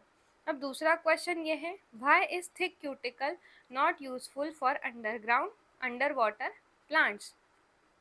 अब जो ऐसे प्लांट जो कि पानी के अंदर रहते हैं उनमें थिक क्यूटिकल क्यों नहीं होती है। तो देखो, ऑब्वियस सी बात है, अंडर वाटर प्लांट्स जो प्लांट पानी के अंदर ही रहते हैं उनको तो पानी की कमी होगी ही नहीं। ठीक है, तो उनको कोई वाटर स्टोरेज की प्रॉब्लम फेस करनी ही नहीं पड़ती है। इसी कारण से उनमें थिक क्यूटिकल ज़रूरी नहीं होती है। इसी कारण से उसमें जो नॉर्मल थिकनेस होती है क्यूटिकल की वही होती है अंडर वाटर प्लांट्स में। अब नेक्स्ट क्वेश्चन है, why do xylem dead xylem cells helps in water transport. अब जो डेड जाइलम सेल्स होते हैं वो वाटर का ट्रांसपोर्ट कैसे करवाते हैं। अब डेड जाइलम सेल्स में कौन कौन से आ गए, जाइलम में हमने पढ़ा था tracheids, vessels, xylem parenchyma and sieve tubes. ठीक है, तो इनमें से हमने देखते हैं इसके डायग्राम में, सीव ट्यूब नहीं, वेसल्स। ठीक है, सीव ट्यूब्स फ्लोएम में होते हैं। तो इसमें जो डेड पार्ट था वो क्या था, जाइलम फाइबर, ट्रेचिड्स और वेसल्स। तो ये जितना भी पार्ट है ये तीनों डेड पार्ट है, और लिविंग पार्ट क्या है, सिर्फ जाइलम पेरेन्काइमा। तो ये जाइलम फाइबर, ट्रेचिड्स और वेसल क्या करते हैं, एक तरीके से ट्रांसपिरेशन पुल क्रिएट करते हैं। इस तरीके से ट्यूब बना लेते हैं जिसके थ्रू वाटर का ट्रांसपोर्ट हो पाता है और वाटर ऊपर की तरफ प्लांट में जा पाता है। ठीक है, तो ये जो डेड जाइलम सेल्स होते हैं वो क्या करते हैं, मूवमेंट करवाते हैं और ट्रांसपिरेशनल पुल बनाते हैं, और यहाँ पे कंटिन्यूस ट्यूब फॉर्म करते हैं ये, और वाटर को ऊपर की तरफ ट्यूब में पहुँचाते हैं और डिफरेंट पार्ट्स तक पहुँचाते हैं। अब स्टोमेटा अगर एब्सेंट हो लीव्स में तो क्या होगा, तो स्टोमेटा का जितना भी फंक्शन था वो हो ही नहीं पाएगा प्लांट में। तो अगर स्टोमेटा ही नहीं होंगे तो गैसियस एक्सचेंज नहीं हो पाएगा, ट्रांसपिरेशन नहीं हो पाएगा, वाटर ट्रांसपोर्ट डिफ़िकल्ट हो जाएगा, और प्लांट इवेंचुअली मर जाएगा। ठीक है, अगर उनमें स्टोमेटा एब्सेंट रहे तो अब हमने पढ़ लिए प्लांट टिश्यूज़ को बहुत अच्छे से। अब हम पढ़ेंगे एनिमल टिश्यूज़ के बारे में। तो जिस तरीके से प्लांट में डिफरेंट टिश्यूज़ होते हैं जो कि मतलब जो प्लांट हैं उनमें प्लांट की तरह जो एनिमल सेल्स है वो भी एक साथ मिलकर के क्या बनाते हैं, टिश्यू बनाते हैं, और अलग अलग टिश्यूज़ जो है अलग अलग फंक्शन परफॉर्म करते हैं। अब जैसे एग्जांपल की अगर हम बात करें तो जैसे हम हमारी आइज़ को ब्लिंक करते हैं, क्लेंचिंग फीस्ट यानी कि हमारी मुट्ठी को बंद करते हैं, ब्रीदिंग करते हैं, किसी चीज़ का हॉट या कोल्ड का सेंसेशन हम कर पाते हैं।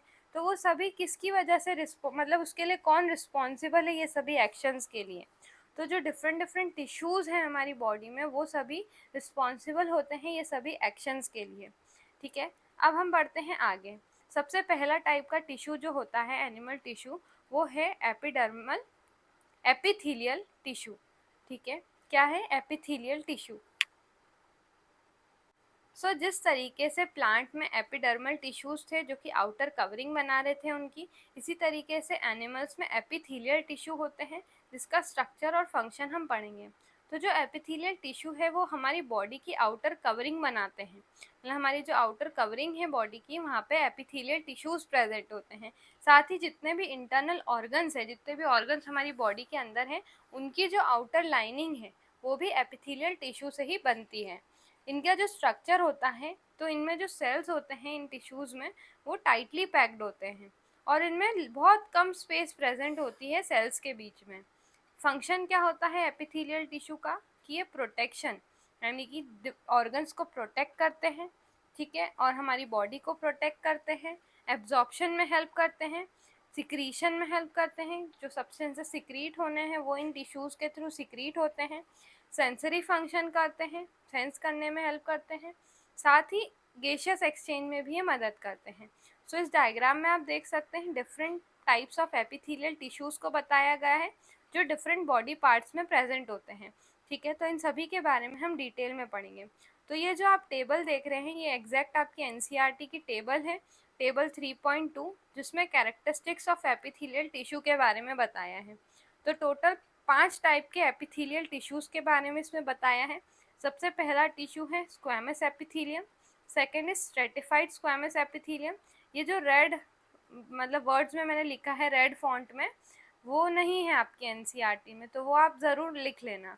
ठीक है, stratified epithelium, squamous epithelium. Third type है क्यूबॉइडल और कॉलमनर एपिथेलियम। फोर्थ है ciliated epithelium and the last is ciliated cuboidal epithelium. तो सबसे पहला जो स्क्वैमस एपिथेलियम है, मतलब हर एक एपिथेलियम के हम फंक्शन पढ़ेंगे, स्ट्रक्चर देखेंगे और ये कहाँ पे हमारी बॉडी में प्रेजेंट होते हैं वो देखेंगे। स्क्वैमस एपिथेलियम में single layer of thin flat sales होते हैं। तो देख सकते हैं ये वाला जो फिगर है ये स्क्वैमस एपिथेलियम को शो कर रहा है। यहाँ पे सिर्फ एक ही लेयर आपको दिखाई दे रही है सेल की और यहाँ पे जो सेल्स है वो फ्लैट हैं। ठीक है, आगे से बिल्कुल फ्लैट सेल्स हैं और बहुत थिन है, यानी कि पतले हैं। इनका काम क्या होता है स्क्वैमस एपिथेलियम का कि ये गैसेस और लिक्विड्स और गैसेस का रैपिड डिफ्यूजन करवाते हैं। यानी कि डिफ्यूजन क्या होता है, it is the process of movement of molecules from higher concentration to lower concentration, इसी को डिफ्यूजन कहते हैं। अब ये कहाँ पे प्रेजेंट होते हैं हमारी बॉडी में? ये प्रेजेंट होते हैं ब्लड वेसल्स की लाइनिंग में, यानी कि ये ब्लड वेसल्स है तो इसकी ये जो कॉर्नर मतलब जो लाइनिंग होती है यहाँ पे ये प्रेजेंट होते हैं और जो लंग्स है उनकी लाइनिंग में भी प्रेजेंट होते हैं। दूसरे टाइप का एपिथेलियम टिश्यू है स्ट्रेटिफाइड स्क्वैमस एपिथेलियम। तो स्ट्रेटिफाइड स्क्वैमस एपिथेलियम का स्ट्रक्चर ऐसा होता है। ये सभी डायग्राम्स के ट्यूटोरियल भी आपको चैनल पे मिल जाएंगे, ठीक है, जहाँ पे आप उसको देख करके आसानी से डायग्राम बना पाएंगे। अगर आपको एपिथेलियल टिश्यू का क्वेश्चन आता है तो आप थ्योरी के साथ साथ आपको ये डायग्राम भी एग्ज़ाम में बना के आना है, उससे आपको और भी अच्छे मार्क्स मिलेंगे। ठीक है, ये है स्ट्रैटिफाइड स्क्वैमस एपिथेलियम। अब इनमें किस टाइप के सेल होते हैं? तो यहाँ पे बहुत सारे सेल्स होते हैं और जो आउटर सेल्स होते हैं वो फ्लैट और टाइटली पैक्ड होते हैं। देख सकते हैं आप यहाँ पे बहुत सारी लेयर्स होती है सेल की और जो ऊपर वाले सेल्स होते हैं वो फ्लैट होते हैं, ठीक है, और टाइटली पैक्ड होते हैं। अब इनका फंक्शन क्या होता है कि ये अंडरलाइन प्रोटेक्ट करते हैं अंडरलाइन टिश्यूज़ को। जो दूसरे टिश्यूज़ हैं अंडरलाइन टिश्यूज़ उनको ये प्रोटेक्ट करते हैं, मैकेनिकल इंजरी से बचाते हैं, फ्रिक्शन से बचाते हैं, साथ ही माइक्रोब्स की एंट्री नहीं होने देते हैं। ये प्रेजेंट होते हैं स्किन, माउथ और ईसोफेगस में। थर्ड टाइप है क्यूबॉइडल और कॉलमनर एपिथेलियम। तो क्यूबॉइडल और कॉलमनर इस तरह के होते हैं। क्यूबॉइडल और कॉलमनर क्यों बोला? क्योंकि ये क्यूब लाइक स्ट्रक्चर आपको यहाँ पे देखने को मिलेगा, साथ ही ये कॉलम जैसे आपको दिखाई दे रहे हैं, तो इसी कारण से इनको बोला जाता है क्यूबॉइडल कॉलमनर एपिथेलियल टिश्यू। अब इनमें जो सेल्स होते हैं उनका एक स्पेशल फंक्शन होता है कि ये है ना प्रोड्यूस भी करते हैं सब्सटेंसेस को, साथ ही रिलीज भी करते हैं, ठीक है, ये इनका मेन फंक्शन होता है। अब क्या क्या चीज़ प्रोड्यूस और सिक्रीट करते हैं, ये बनाते हैं mucus, enzymes, hormones, sweat and saliva. अब जो सलाइवरी ग्लैंड्स हैं वो क्या रिलीज करते हैं, सलाइवा रिलीज करते हैं। जो स्वेट है, मतलब स्वेट ग्लैंड्स हैं, वो स्वेट रिलीज करते हैं। और जो स्टमक की लाइनिंग होती है वो म्यूकस से बनी होती है। म्यूकस क्या करता है, स्टमक को हाइड्रोक्लोरिक एसिड से बचाता है, प्रोटेक्ट करके रखता है। नेक्स्ट टाइप का एपिथीलियम है सिलिएटेड एपिथीलियम। सिलिएटेड एपिथीलियम में कुछ स्पेशलाइज्ड रिसेप्टर सेल्स होते हैं जिनमें हेयर लाइक सीलिया होती है। तो कुछ इस तरह का इसका स्ट्रक्चर होता है सिलिएटेड एपिथीलियम का, ठीक है। तो यहाँ पे आप जो ये देख सकते हैं हेयर लाइक प्रोजेक्शंस आपको देखने को मिल रही है, इसी को सीलिया कहा जाता है, ठीक है। सो इसी कारण से इनका नाम रहता है सिलिएटेड एपिथीलियम, ठीक है। सिलिएटेड एपिथीलियम का फंक्शन क्या होता है कि ये स्मेल, टेस्ट, साउंड और बैलेंस इनमें ये मदद करते हैं, यानी कि इनका सेंसरी फंक्शन होता है, सेंस करते हैं ये प्रेजेंट होते हैं नॉस्ट्रिल्स, टेस्ट बर्ड्स और हमारे इनर ईयर में प्रेजेंट होते हैं। नेक्स्ट टाइप के एपिथीलियम है सिलिएटेड क्यूबॉइडल एपिथीलियम। अब ये जो हैं इनमें क्यूबॉइडल एपिथीलियम के साथ साथ सीलिया भी है। ये जो सीलिया आप देख सकते हैं और यहाँ पे क्यूबॉइडल टिश्यूज है, इसी कारण से इनको बोला जाता है सिलिएटेड क्यूबॉइडल एपिथीलियम। अब इनके जो सेल्स होते हैं, यहाँ पे single layer of tall pillar like cells होते हैं, आप देख सकते हैं पिलर लाइक सेल्स आपको देखने को मिलेंगे। और यहाँ पे हेयर लाइक स्ट्रक्चर भी होता है। और इनका काम क्या होता है, अब्जॉर्प्शन करना। अब्जॉर्प्शन यानी कि सिर्फ एफिशिएंट अपटेक करना न्यूट्रिएंट्स, वाटर, इन सभी चीज़ का। और जो लाइनिंग है स्मॉल इंटेस्टाइन की, वहाँ पे ये प्रेजेंट होते हैं। अब एपिथेलियल टिश्यू का अगर हम फंक्शंस देखें, फंक्शन के बेसिस पे अगर हम इनको क्लासिफाई करें, तो सबसे पहला जो फंक्शन है एक्सचेंज करना। तो जो एक्सचेंज एपिथेलियम, ऐसे कौन से एपिथेलियम है जो एक्सचेंज का काम करते हैं, तो एक्सचेंज एपिथेलियम में थिन और फ्लैट सेल्स थे, ये रैपिड डिफ्यूजन करवा रहे थे, लंग्स और ब्लड वेसल्स में प्रेजेंट थे। तो वो कौन से थे, स्क्वैमस एपिथेलियम, ठीक है, जो क्या कर रहे थे, एक्सचेंज फंक्शन कर रहे थे। अब नेक्स्ट जो है प्रोटेक्टिव एपिथेलियम, यहाँ पे बहुत सारी layer of tightly packed cells थे जो कि बॉडी को प्रोटेक्ट करते हैं इंजरी और जर्म से।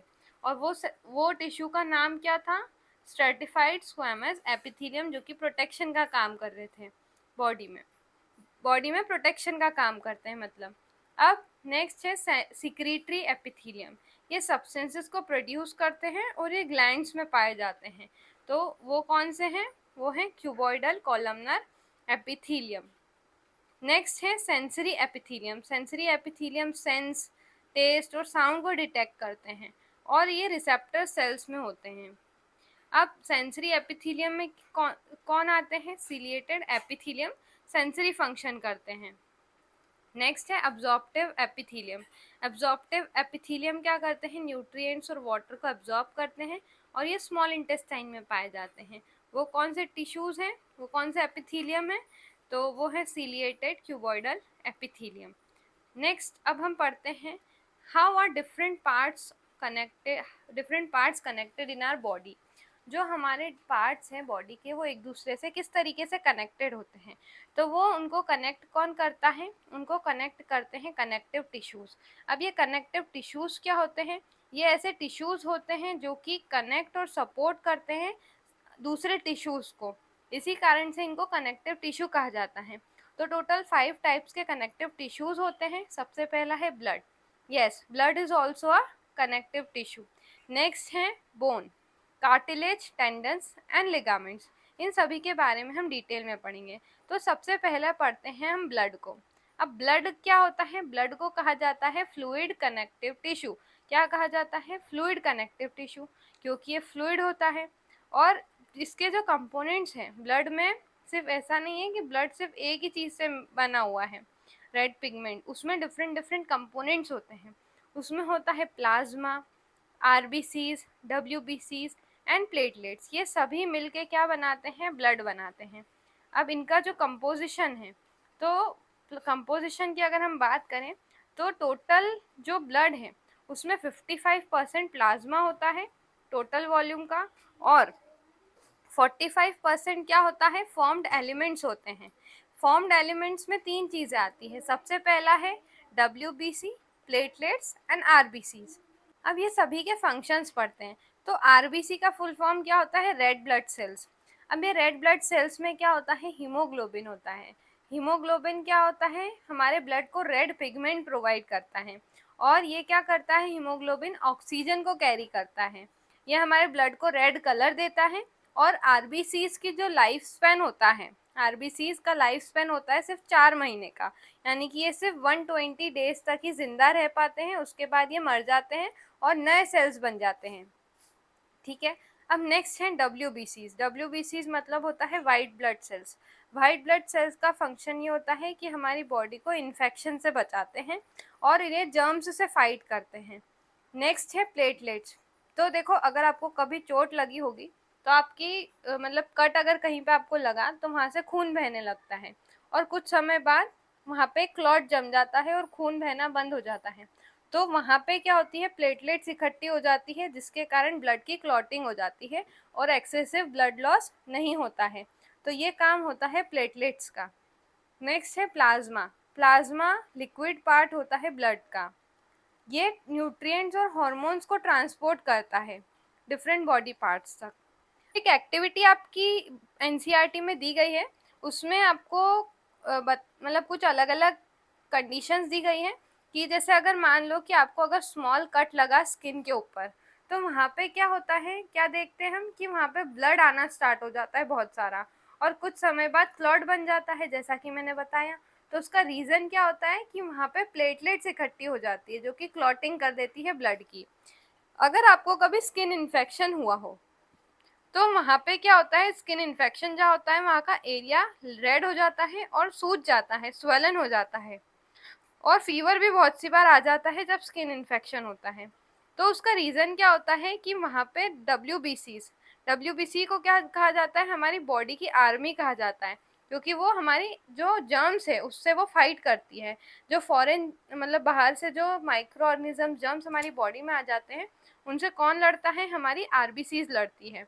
तो ये जो है इन्फेक्टेड एरिया पर इकट्ठी हो जाती है, जिसके कारण इन्फ्लेमेशन होती है। अब इन्फ्लेमेशन का मतलब क्या होता है, रेडनेस और स्वेलिंग होना। ठीक है, तो इसी को इन्फ्लेमेशन कहते हैं। अब अगर हम हैवी एक्सरसाइज या फिर रनिंग करते हैं, उस समय हमारी ब्रीदिंग फास्ट हो जाती है और बहुत सी बार फेस भी रेड हो जाता है।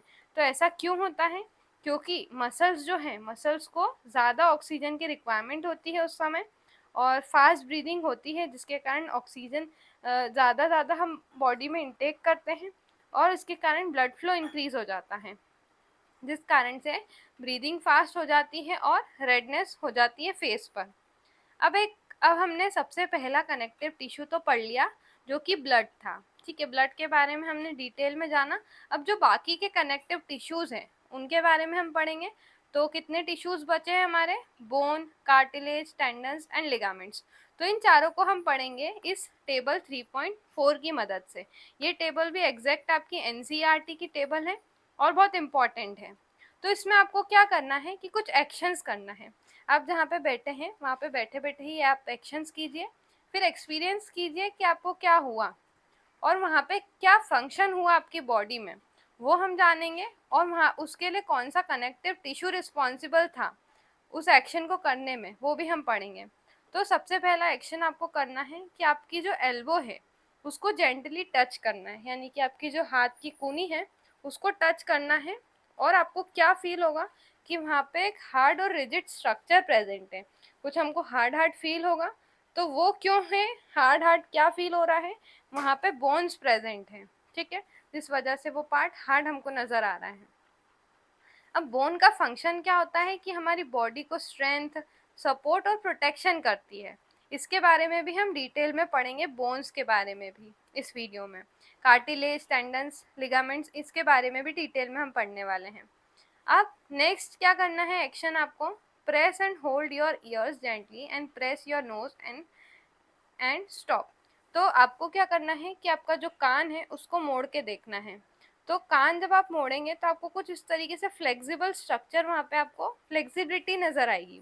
तो वहाँ पे एक सॉफ्ट और फ्लेक्सिबल स्ट्रक्चर आपको देखने को मिलेगा जो कि उसका शेप वापस से रिगेन कर लेता है। आप पूरा कान मोड़ेंगे वो वापस से अपने शेप में आ जाएगा कान।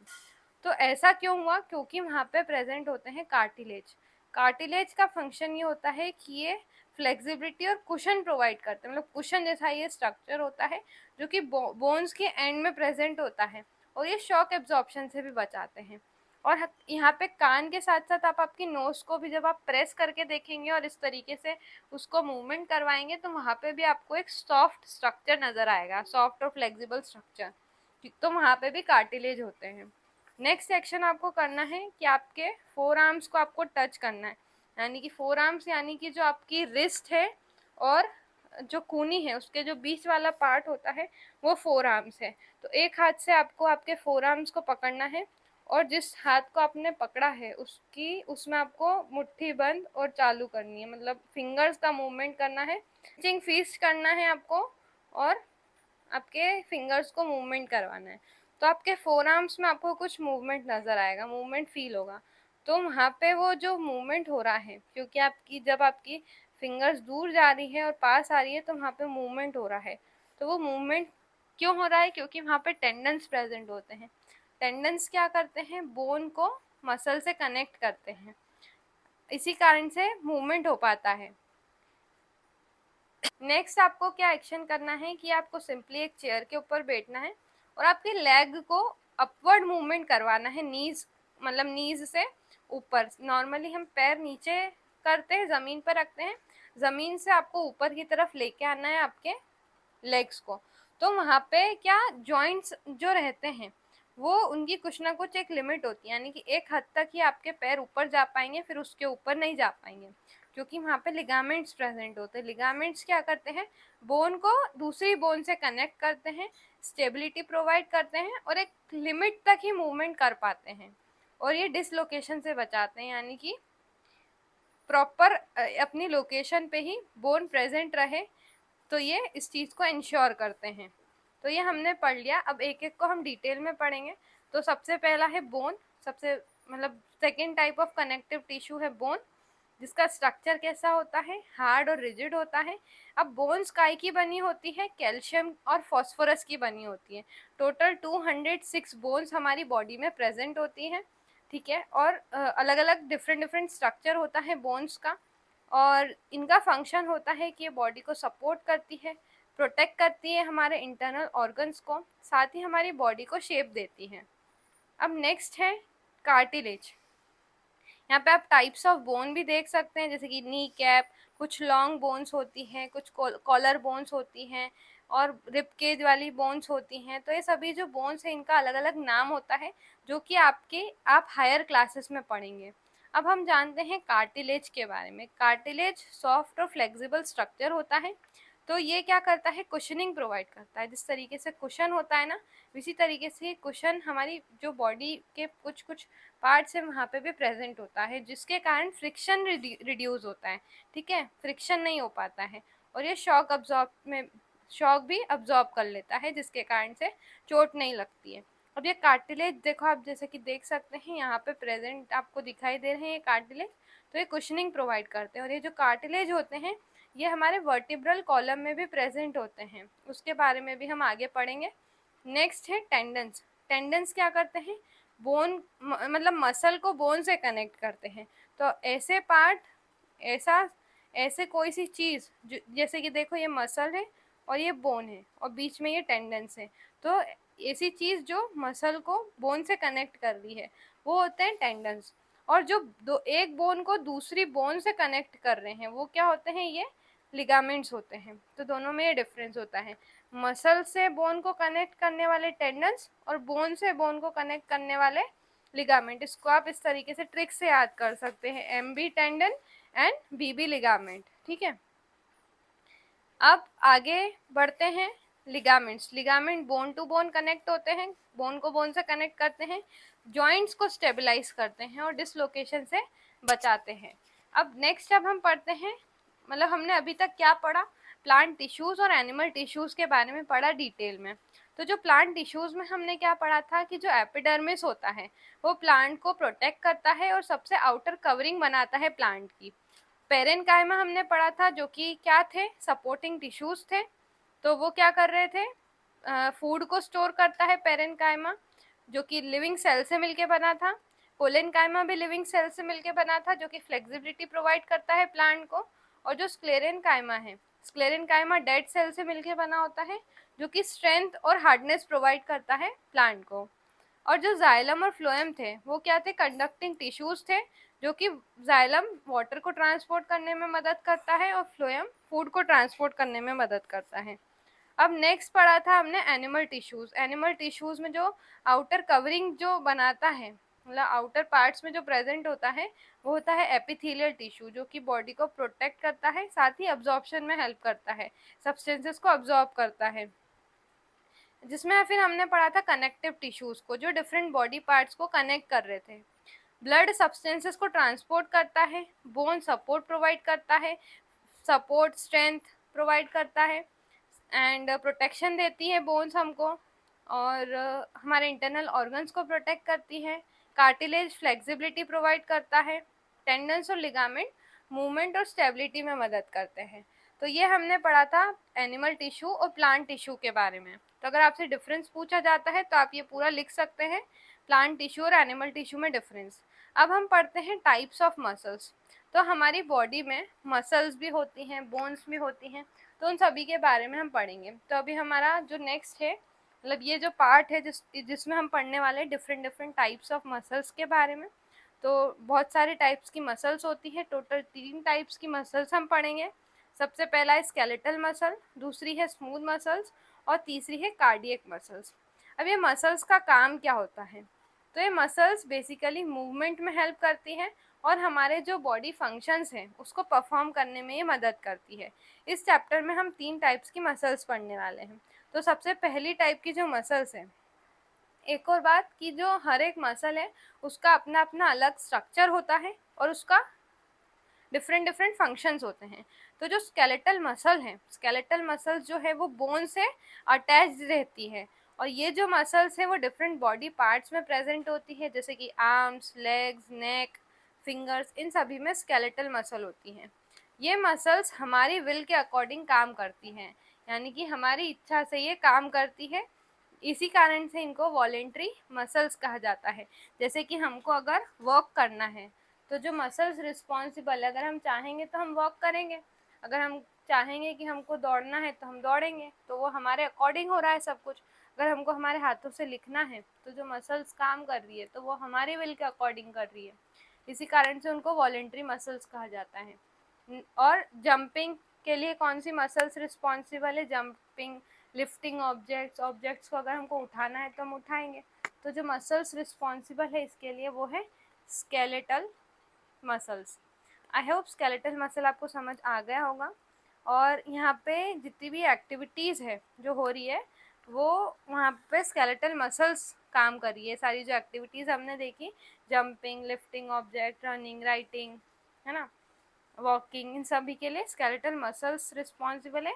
तो ये सारी एक्टिविटीज़ क्यों हो पाती है, क्योंकि स्केलेटल मसल कॉन्ट्रैक्ट होती है और बोन को पुल करती है। अब स्ट्रक्चर देख लेते हैं स्केलेटल मसल का।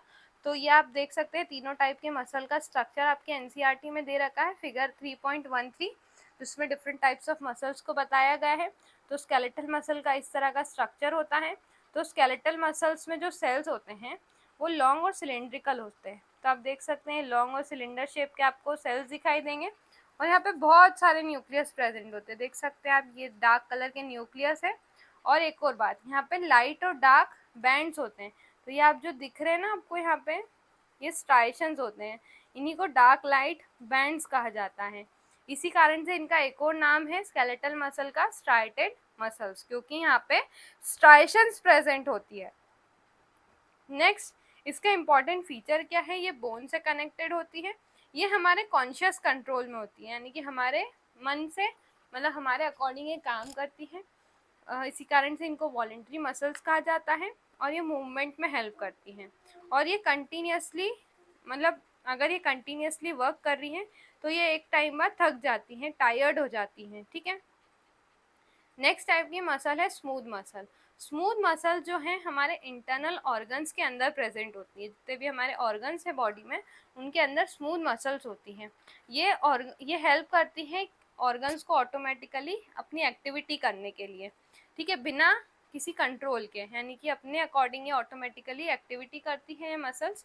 जैसे कि मसल्स ये कहाँ कहाँ पे पाई जाती है स्मूथ मसल्स, स्टमक में, इंटेस्टाइन में, ब्लड वेसल्स में, यूरिनरी ब्लैडर में, तो यहाँ पे स्मूथ मसल प्रेजेंट होती हैं। ये जैसे फूड का मूवमेंट करवाती है हमारे डाइजेस्टिव सिस्टम में और फूड को आगे की तरफ बढ़ाने में भी मदद करती हैं ये स्मूथ मसल्स। अब इनके स्ट्रक्चर की बात करें तो इनका स्पिंडल शेप का सेल्स होते हैं इनमें। स्पिंडल यानी कि इस तरह का स्ट्रक्चर होता है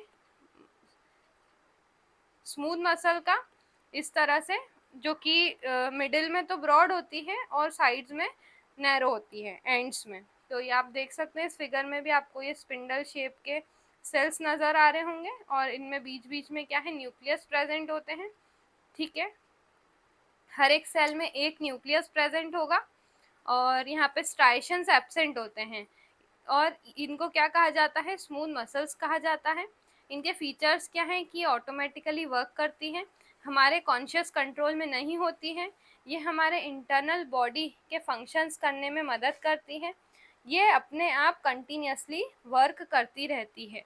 इनको हमको मतलब बताना नहीं पड़ता है कि हमको ये काम करना है, मसल्स अपने आप ही करती है बॉडी में और सारे फंक्शंस परफॉर्म करती है।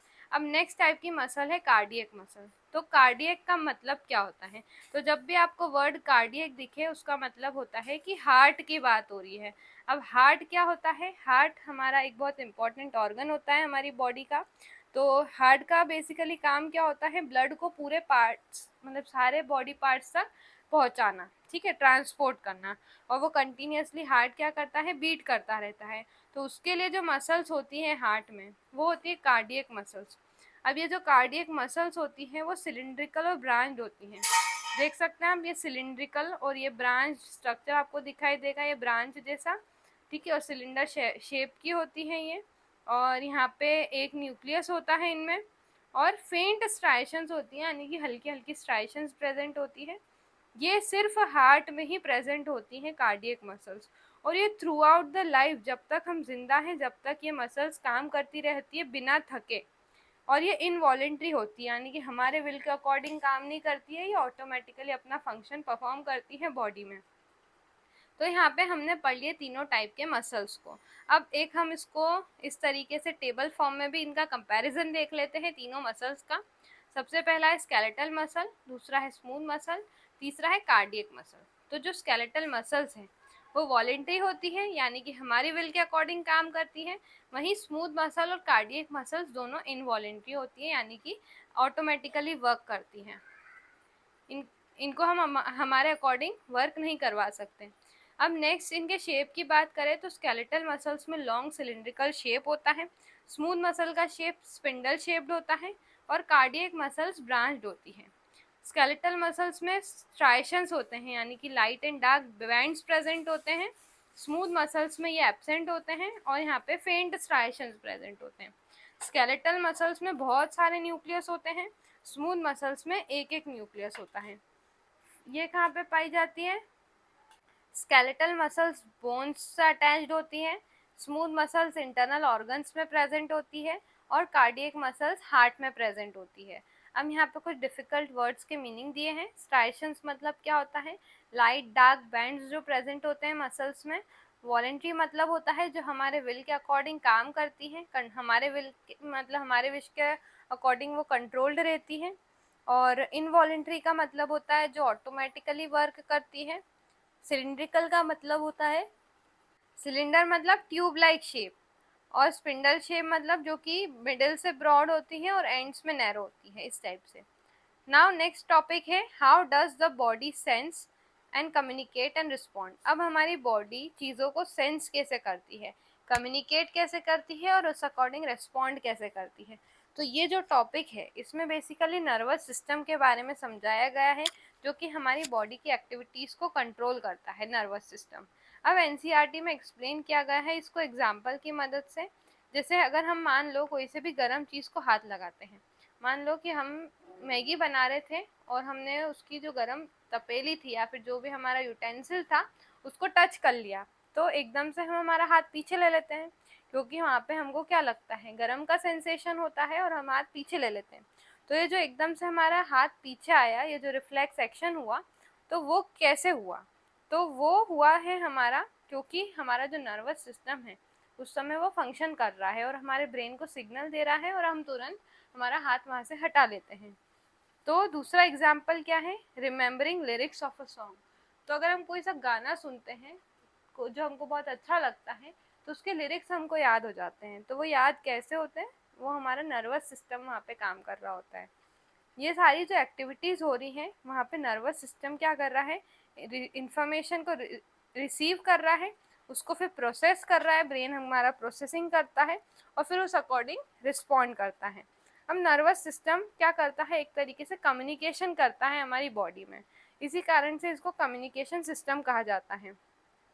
ये इन्फॉर्मेशन को रिसीव करता है, प्रोसेस करता है, सेंड करता है इंस्ट्रक्शन को और हमारी बॉडी में कंट्रोल करता है, कंट्रोल एंड कोऑर्डिनेशन करता है। अब हमारा जो नर्वस सिस्टम है उसमें दो चीज़ें आती हैं, एक होता है ब्रेन और दूसरा स्पाइनल कॉर्ड। तो ब्रेन का क्या काम है? तो ब्रेन को क्या कहा जाता है, कंट्रोल सेंटर कहा जाता है हमारी बॉडी का। जितनी भी हमारी बॉडी की एक्टिविटीज़ है, फंक्शंस है, वो सभी कौन कंट्रोल करता है? ब्रेन कंट्रोल करता है। ये कंट्रोल करता है हमारी थिंकिंग, लर्निंग, मेमोरी स्टोरेज करता है, कोऑर्डिनेशन करता है, रिस्पॉन्स करता है और बॉडी एक्टिविटीज़ करने में मतलब कंट्रोल करता है बॉडी की एक्टिविटीज़ को। अब कोऑर्डिनेशन किस तरीके से होता है नर्वस सिस्टम और मसल्स का? तो देखो, मसल्स इंडिपेंडेंटली अकेले काम नहीं कर सकती हैं, उसको क्या चाहिए रहते हैं, इंस्ट्रक्शंस चाहिए रहते हैं। और वो इंस्ट्रक्शन कौन देता है? नर्व्स देती है। नर्व्स किसका पार्ट होती है? नर्वस सिस्टम का पार्ट होती है। एग्जाम्पल की अगर हम बात करें तो जब हम एक्सरसाइज करते हैं तो हमारी मसल्स को ज़्यादा ऑक्सीजन की रिक्वायरमेंट होती है, तो ब्रेन क्या करता है, सिग्नल देता है हार्ट को और हार्ट जल्दी जल्दी बीट होने लगता है, हमारी हार्ट बीट तेज हो जाती है। तो यहाँ पे डिफरेंट, जैसे नर्वस सिस्टम क्या कर रहा है, एक्ट कर रहा है, कोऑर्डिनेट कर रहे हैं, मतलब ये सारे सिस्टम। नर्वस सिस्टम यानी कि ब्रेन सिग्नल दे रहा है, ब्रेन तक सिग्नल पहुंच रहा है, फिर वो सिग्नल वापस मस्कुलर सिस्टम तक आ रहा है, ठीक है। मस्कुलर सिस्टम तक आने पर हार्ट बीट फास्ट हो रही है, फिर यहाँ पे सर्कुलेटरी सिस्टम यहाँ पे काम कर रहा है, जो ऑक्सीजन सप्लाई हो रही है, ब्लड ट्रांसपोर्ट हो रहा है, ठीक है, ब्लड सर्कुलेशन जो हो रहा है वहाँ पे सर्कुलेटरी सिस्टम रिस्पॉन्सिबल है। तो यहाँ पे कोऑर्डिनेशन को शो किया गया है। अब एक इम्पॉर्टेंट टॉपिक अब हम पढ़ते हैं न्यूरॉन्स। नर्वस सिस्टम में क्या होते हैं, नर्व सेल्स होते हैं और नर्व सेल्स को ही न्यूरॉन्स कहा जाता है। अभी इस चैप्टर में जो सेल्स हैं जो कि नर्वस टिश्यू बनाते हैं उन्हीं को न्यूरॉन्स कहा गया है। अब न्यूरॉन्स जो है स्पेशलाइज्ड सेल्स होते हैं जो कि मैसेजेस को रिसीव करते हैं और फिर उसको प्रोसेस करते हैं मैसेज को और फिर ट्रांसमिट करते हैं, यानी कि आगे ट्रांसफ़र करते हैं। न्यूरॉन का स्ट्रक्चर की अगर हम बात करें तो ये आपके न्यूरॉन है, न्यूरॉन का डायग्राम है, तो इसका भी ट्यूटोरियल आपको चैनल पे मिल जाएगा, ठीक है। आसानी से आप इस डायग्राम को बना पाएंगे, वो ज़रूर देखना, और डिस्क्रिप्शन बॉक्स में आपको लिंक मिल जाएगी। इसके पार्ट्स की अगर हम बात करें तो इसमें होता है सेल बॉडी। तो ये वाला पार्ट जो है वो होता है सेल बॉडी। सेल बॉडी में बीच वाला पार्ट में होता है न्यूक्लियस। न्यूक्लियस के बाद होते हैं एक्सॉन्स। एक्सॉन्स के बाद में होते हैं एक्सॉन टर्मिनल्स, और ये सभी मिलके क्या बनाते हैं, पूरे न्यूरॉन का स्ट्रक्चर बनाते हैं। सबसे पहला पार्ट है सेल बॉडी। तो सेल बॉडी जो है मेन पार्ट होता है न्यूरॉन का, जिसके अंदर क्या होता है, न्यूक्लियस होता है। देख सकते हैं आप, ये इसके अंदर न्यूक्लियस है और ये न्यूरॉन की एक्टिविटीज को कंट्रोल करता है।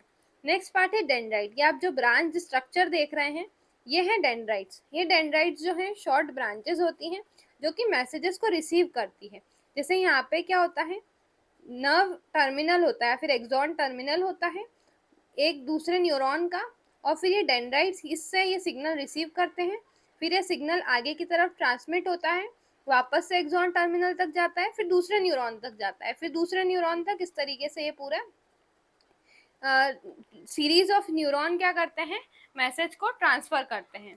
तो नेक्स्ट पार्ट क्या है, एक्सॉन। एक्सॉन क्या है, लॉन्ग फाइबर लाइक स्ट्रक्चर होता है, ये जो पार्ट होता है इसको एक्सॉन कहा जाता है। ये मैसेजेस को कैरी करता है सेल बॉडी से मैसेज लेके जाता है और एक्सॉन टर्मिनल तक पहुंचाता है, और एक्सॉन टर्मिनल के बाद ये मैसेज दूसरे सेल तक पास होता है। फंक्शन क्या होते हैं न्यूरॉन के? न्यूरॉन बेसिकली नर्व इम्पल्सेस को कैरी करता है, फिर हम बोल सकते हैं कि मैसेजेस कैरी करता है, और ये कम्युनिकेशन में हेल्प करता है। नेक्स्ट ये हेल्प करता है बॉडी को रिस्पॉन्स करने में। तो जिस तरीके से हमारे जो बॉडी ने रिस्पॉन्स किया था जब हमने किसी गर्म चीज़ को हाथ लगाया था, तो वो जो मैसेज का जो ट्रांसफ़र हो रहा है और हमने जो हाथ एकदम से पीछे हटाया, तो वहाँ पे न्यूरॉन्स काम करते हैं, न्यूरॉन्स मैसेज पास करते हैं और कम्युनिकेशन करते हैं हमारी बॉडी में, और हमारी बॉडी में कंट्रोल एंड कोऑर्डिनेशन हो पाता है, और ये ब्रेन से कनेक्टेड होते हैं।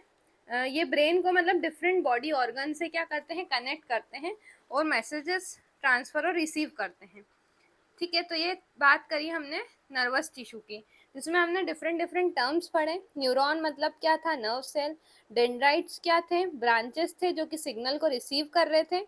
एक्सॉन लॉन्ग फाइबर्स थे जो सिग्नल को आगे की तरफ पहुंचा रहे थे। ट्रांसमिट करना मतलब क्या होता है, सेंड करना। कोऑर्डिनेशन मतलब कि एक साथ काम करना प्रॉपर वे में। ठीक है, अब नेक्स्ट टाइप का सिस्टम पढ़ेंगे हम, मस्क्यूलोस्केलेटल सिस्टम। अब मस्क्यूलो का मतलब होता है मसल्स, और स्केलेटल मतलब जो बोन वाला सिस्टम है वो। तो मसल्स और बोन दोनों जब मिल जाती है तो वो क्या बनाती है, मस्क्यूलोस्केलेटल सिस्टम बनाती है। तो मस्क्यूलोस्केलेटल सिस्टम में भी बहुत सारी चीज़ें आती हैं, bones, muscles, joints, cartilage, tendons, ligament. तो ये सभी के बारे में हमने ऑलरेडी पढ़ लिया है, सिर्फ जॉइंट्स पढ़ना बाकी है। ठीक है, वो हम ज़रूर पढ़ेंगे इस वीडियो में। और ये जो सिस्टम है वो हेल्प करता है मूवमेंट करने में, बॉडी को सपोर्ट करने में, साथ ही हमारे जो इंटरनल ऑर्गन्स है उसको प्रोटेक्ट करता है। अब इनका फंक्शन क्या होता है मस्कुलोस्केलेटल सिस्टम का, कि जो हम एक जगह स्ट्रेट खड़े हो पा रहे हैं वो इस सिस्टम की वजह से खड़े हो पा रहे हैं, क्योंकि ये जो बोन्स हैं वो हमको सपोर्ट और एक फ्रेमवर्क प्रोवाइड करती है। ठीक है, प्रॉपर हमारा पोस्चर आ पाता है बोन्स और मसल्स की वजह से, और ये हेल्प करती है मूवमेंट करने में। तो जो मसल्स है वो बोन्स को पुल करती हैं, जिसके कारण से हम मूवमेंट कर पाते हैं, एक जगह से दूसरी जगह जा पाते हैं, हमारी बॉडी का मूवमेंट हो पाता है। ठीक है, नेक्स्ट प्रोटेक्ट करती है इंटरनल ऑर्गन्स को, जैसे कि हमारा जो ब्रेन है उसको प्रोटेक्ट करता है स्कल। ठीक है, जो स्कल होता है वो ब्रेन को पूरी तरीके से अच्छे से प्रोटेक्ट करता है। जो हार्ट और लंग्स है उसको हमारी रिबकेज प्रोटेक्ट करती है। टेंडेंस के बारे में ऑलरेडी हम पढ़ चुके हैं, जो कि मसल को बोन से कनेक्ट करते हैं। मसल्स जब कॉन्ट्रैक्ट होती है तो टेंडेंस क्या करते हैं, बोन्स को अपनी तरफ पुल करते हैं, मतलब बोन्स को पुल करा जाता है और जिसकी वजह से मूवमेंट हो पाता है। और लिगामेंट्स हमने पढ़ा था कि जो एक बोन को दूसरी बोन से कनेक्ट करते हैं वो लिगामेंट्स होते हैं। ये जॉइंट्स को एक साथ जोड़ के रखते हैं, स्टेबिलिटी प्रोवाइड करते हैं, साथ ही एक्सेसिव मूवमेंट से ये बचाते हैं। और कार्टिलेज क्या थे, सॉफ्ट फ्लेक्सिबल टिश्यूज थे जो कि जॉइंट्स में प्रेजेंट होते हैं, वर्टिब्रे के बीच में प्रेजेंट होते हैं, नोज और ईयर्स में प्रेजेंट होते हैं, ये ऑलरेडी हम पढ़ चुके हैं। अब वर्टिब्रे क्या होता है, तो देखो ये जो आपको रीढ़ की हड्डी यहाँ पे दिखाई दे रही है, तो ये जो वर्टिब्रल कॉलम है इसी को रीढ़ की हड्डी कहा जाता है, कॉमन अगर हिंदी लैंग्वेज में बोले तो। और ये होती है, इसमें जो बोन्स होती हैं और हर एक बोन को क्या बोलते हैं, वर्टिब्रे कहते हैं। और ये वर्टिब्रे के बीच में यहाँ पे जैसे बीच बीच में क्या होते हैं, कार्टिलेज प्रेजेंट होते हैं जो कि कुशनिंग प्रोवाइड करते हैं और मूवमेंट पॉसिबल हो पाता है वर्टिब्रल कॉलम का। अब कार्टिलेज का फंक्शन क्या होता है कि ये फ्रिक्शन को रिड्यूस करते हैं और ये कुशनिंग प्रोवाइड करते हैं और बोन को डैमेज होने से बचाते हैं। अब इम्पॉर्टेंट पॉइंट क्या दे रखे हैं एनसीईआरटी में, तो यहाँ पे दिया हुआ है कि एक अडल्ट ह्यूमन स्केलेटल है वो उसका जो 12 to 15 बॉडी वेट जो है वो काय का होता है, स्केलेटल होता है, टोटल वेट है ना, मतलब 12 to 15% तो स्केलेटल ही होता है पूरे बॉडी वेट का, और ये डिपेंड करता है एज, जेंडर और बॉडी कंपोजिशन पे। अब पेज नंबर 39 पे आपको एक एक्टिविटी दिखाई देगी, एक्टिविटी 3.4। तो उसमें क्या था कि एक स्टूडेंट ने एस्टिमेट किया बोन वेट को और मसल वेट को, कि पूरी बॉडी में बोन का कितना वेट होता है और मसल का कितना वेट होता है। तो उसमें सबसे पहले क्या किया कि बॉडी वेट को मेजर किया, जो वेइंग मशीन होती है, वेइंग स्केल होती है, उसका यूज़ करके। और फिर उसने क्या करा, ऑनलाइन रेफरेंस लिया, कुछ हेल्थ रिसोर्सेज का यूज़ किया, और उसने एक एवरेज बोन परसेंटेज पता लगाया और एवरेज मसल परसेंटेज लगाया। तो उसमें पता चला कि जो अडल्ट मेल है उनमें 40 to 50% जो है मसल का मास होता है, फीमेल्स में 30 to 40% मसल मास होता है, और जो बोन का मास होता है वो 12 to 15% होता है, यानी कि स्केलेटल पार्ट जो होता है वो 12 to 15% होता है। फिर उसने क्या किया कि बॉडी वेट को मल्टीप्लाई करा विथ परसेंटेज। ये जो पर्टिकुलर परसेंटेज थे डिफरेंट डिफरेंट मतलब चीज़ों के लिए, मेल्स के लिए अलग, फीमेल्स के लिए अलग, ठीक है। तो ये परसेंटेज से जब मल्टीप्लाई किया तो उसने क्या, बोन का वेट एस्टिमेट कर लिया और मसल का वेट एस्टिमेट कर लिया। फिर उसने ये एस्टिमेटेड वैल्यू को रिकॉर्ड किया, ठीक है, एक जगह लिख लिया। फिर उसको अपने क्लासमेट्स के साथ उसने कंपेयर किया। तो ये जो क्लासरूम एक्टिविटी थी वो आप अपने फ्रेंड्स के साथ भी परफॉर्म कर सकते हैं, क्लासमेट्स के साथ, और फिर मुझे कमेंट में बताना कि क्या वैल्यू आई। अब कंक्लूजन क्या था इस एक्टिविटी का, जो डिफरेंट इंडिविजुअल्स थे उनका बोन मास अलग था, मसल मास अलग था, और ये सभी किस पे डिपेंड कर रहा था, उनके genetics, exercise, nutritional, age, gender, ये सारे फैक्टर्स पे डिपेंड करता है, बोन मास और मसल मास। अब पढ़ते हैं हम मस्कुलोस्केलेटल सिस्टम इन एक्शन। तो इसमें जो हमारे कुछ कुछ बॉडी पार्ट्स हैं वो तो सभी डायरेक्शन में मूव कर पाते हैं, बट कुछ कुछ जो पार्ट्स है वो सिर्फ एक ही डायरेक्शन में मूव कर पाते हैं। तो ऐसा इस वजह से होता है क्योंकि वहाँ पे क्या है, डिफरेंट टाइप्स के जॉइंट्स प्रेजेंट होते हैं। अब हम पढ़ने वाले हैं एक और इम्पॉर्टेंट टॉपिक जो कि है जॉइंट्स। जॉइंट्स क्या होते हैं, joints is a place where 2 और मोर बोन्स मीट। ये ऐसी जगह होती है जहाँ पे 2 या 2 से ज़्यादा हड्डियाँ मिलती है। और जॉइंट्स किस में मदद करते हैं, मूवमेंट में मदद करते हैं, फ्लेक्सिबिलिटी प्रोवाइड करते हैं, साथ ही ये बॉडी को मोशन करने में मदद करते हैं, यानी कि एक जगह से दूसरी जगह जाने में मदद करते हैं। अब बोन्स जो हैं वो खुद से मूव नहीं कर सकती हैं, मसल्स बोन को पुल करती है जिसके कारण से मूवमेंट हो पाता है। अब यहाँ पे एक टेबल दी गई है जिसमें मूवमेंट्स बताए गए हैं हमारी बॉडी के जो हम कर सकते हैं। तो यहाँ पे बॉडी पार्ट्स, कंप्लीट रोटेशन, पूरा रोटेशन अगर हो पा रहा है, पार्शियल यानी कि आधा रोटेशन, बेंडिंग हो पा रही है। तो एल्बो जो होती है हमारी, क्या उसमें कंप्लीट रोटेशन होता है, नहीं। पार्शियल रोटेशन होता है, नहीं। बेंडिंग हो पाती है, यस, हम हमारे हाथ को बेंड कर सकते हैं एल्बो से, तो ये हो गया यस। शोल्डर में क्या कंप्लीट रोटेशन हम कर पाते हैं, पूरा गोल घुमा सकते हैं उसको, यस। पार्शियल रोटेशन हो सकता है, यस। बेंडिंग हो सकती है, यस। नीज में कंप्लीट रोटेशन होता है, नो। पार्शियल रोटेशन होता है, नो। बेंडिंग हो पाती है, यस, नीज से हम हमारे पैर को मोड़ सकते हैं। नेक में कंप्लीट रोटेशन होता है, नो। पार्शियल रोटेशन होता है, यस। बेंडिंग कर सकते हैं हम नेक पे, यस। तो ये सारी चीज़ें आप पढ़ लेना। अब हम पढ़ते हैं नेक्स्ट टॉपिक जो कि है टाइप्स ऑफ जॉइंट्स। अब इस चैप्टर में टोटल 4 टाइप्स के जॉइंट्स है जो कि बहुत इंपॉर्टेंट है आपके एग्जाम पॉइंट ऑफ व्यू से। तो सबसे पहला है बॉल एंड सॉकेट जॉइंट। तो ये जो बॉल एंड सॉकेट जॉइंट है इसमें एक राउंडेड एंड होता है बोन का जो कि एक कप शेप्ड कैविटी में मतलब फिट होता है, ठीक है, दूसरी बोन से। तो अब अगर हम इसके डायग्राम देखें तो ये है हमारे टाइप्स ऑफ जॉइंट्स, जिसमें सबसे पहला क्या है, ball and socket joint. Ball and socket joint आपके शोल्डर और हिप जॉइंट में प्रेजेंट होता है। तो इसका स्ट्रक्चर ऐसा होता है, जैसे यहाँ पे आप ये देख सकते हैं बॉल जैसा स्ट्रक्चर है, यानी कि ये बोन है बॉल जैसी, और यहाँ पे कप शेप का स्ट्रक्चर है जो इससे फिक्स्ड होता है। तो ये इस तरह का जो स्ट्रक्चर है वो बॉल एंड सॉकेट जॉइंट होता है। और ये जो बॉल एंड सॉकेट जॉइंट है वो शोल्डर और हिप रीजन में प्रेजेंट होता है। ये मूवमेंट अलाउ करता है, पूरा सर्कुलर मूवमेंट आप कर सकते हैं शोल्डर वाले पार्ट से, फॉरवर्ड मूवमेंट कर सकते हैं, आगे की तरफ ले जा सकते हैं हाथ को, पीछे की तरफ ले जा सकते हैं शोल्डर से, साइडवेज ले जा सकते हैं, और पूरा कंप्लीट रोटेशन हम कर सकते हैं। या आप घर पे भी बैठे बैठे भी कर सकते हैं। आपके शोल्डर को इस तरीके से आपको गोल घुमाना है, पूरा पीछे तक ले जाना है, तो आपको कुछ यहाँ पे फील होगा कि यहाँ पे जो एक शोल्डर में कोई सी चीज़ ऐसी अटैच्ड है जहाँ से ये मूवमेंट हो पा रहा है, पूरा पूरा रोटेशन हो पा रहा है, सर्कुलर मूवमेंट हो पा रहा है। तो इम्पॉर्टेंट पॉइंट ये है कि मैक्सिमम मूवमेंट जो हो पाता है पूरी बॉडी में वो शोल्डर जॉइंट से ही हो पाता है। शोल्डर के यहाँ पे ही सबसे ज़्यादा मूवमेंट हो पाता है। नेक्स्ट है हिंज जॉइंट। तो हिंज जॉइंट, अब हिंज को आप ना डोर के हिंज से समझ सकते हैं।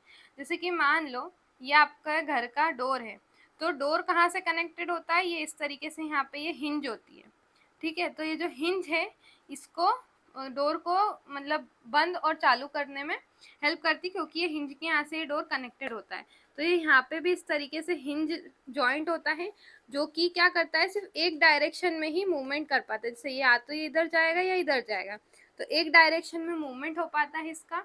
और ये कहाँ पे प्रेजेंट होता है, हमारी एल्बोज में और नीज में प्रेजेंट होता है ये, ठीक है, हिंज जॉइंट।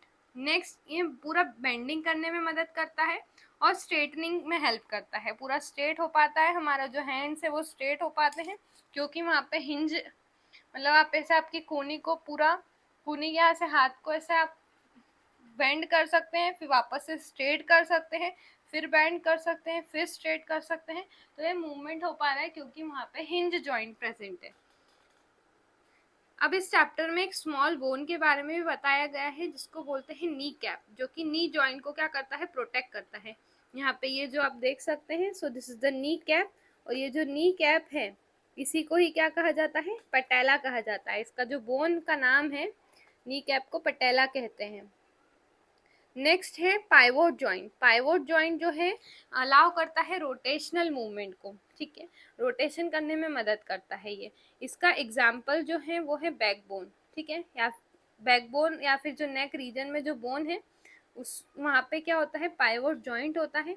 ये हेड मूवमेंट में अलाउ करता है। देखो आप अगर बैठे बैठे अगर आपको बिना मुंह से बोले किसी को मना करना है, तो आप आपके हेड को इस तरीके से हिलाएंगे, रोटेट करेंगे।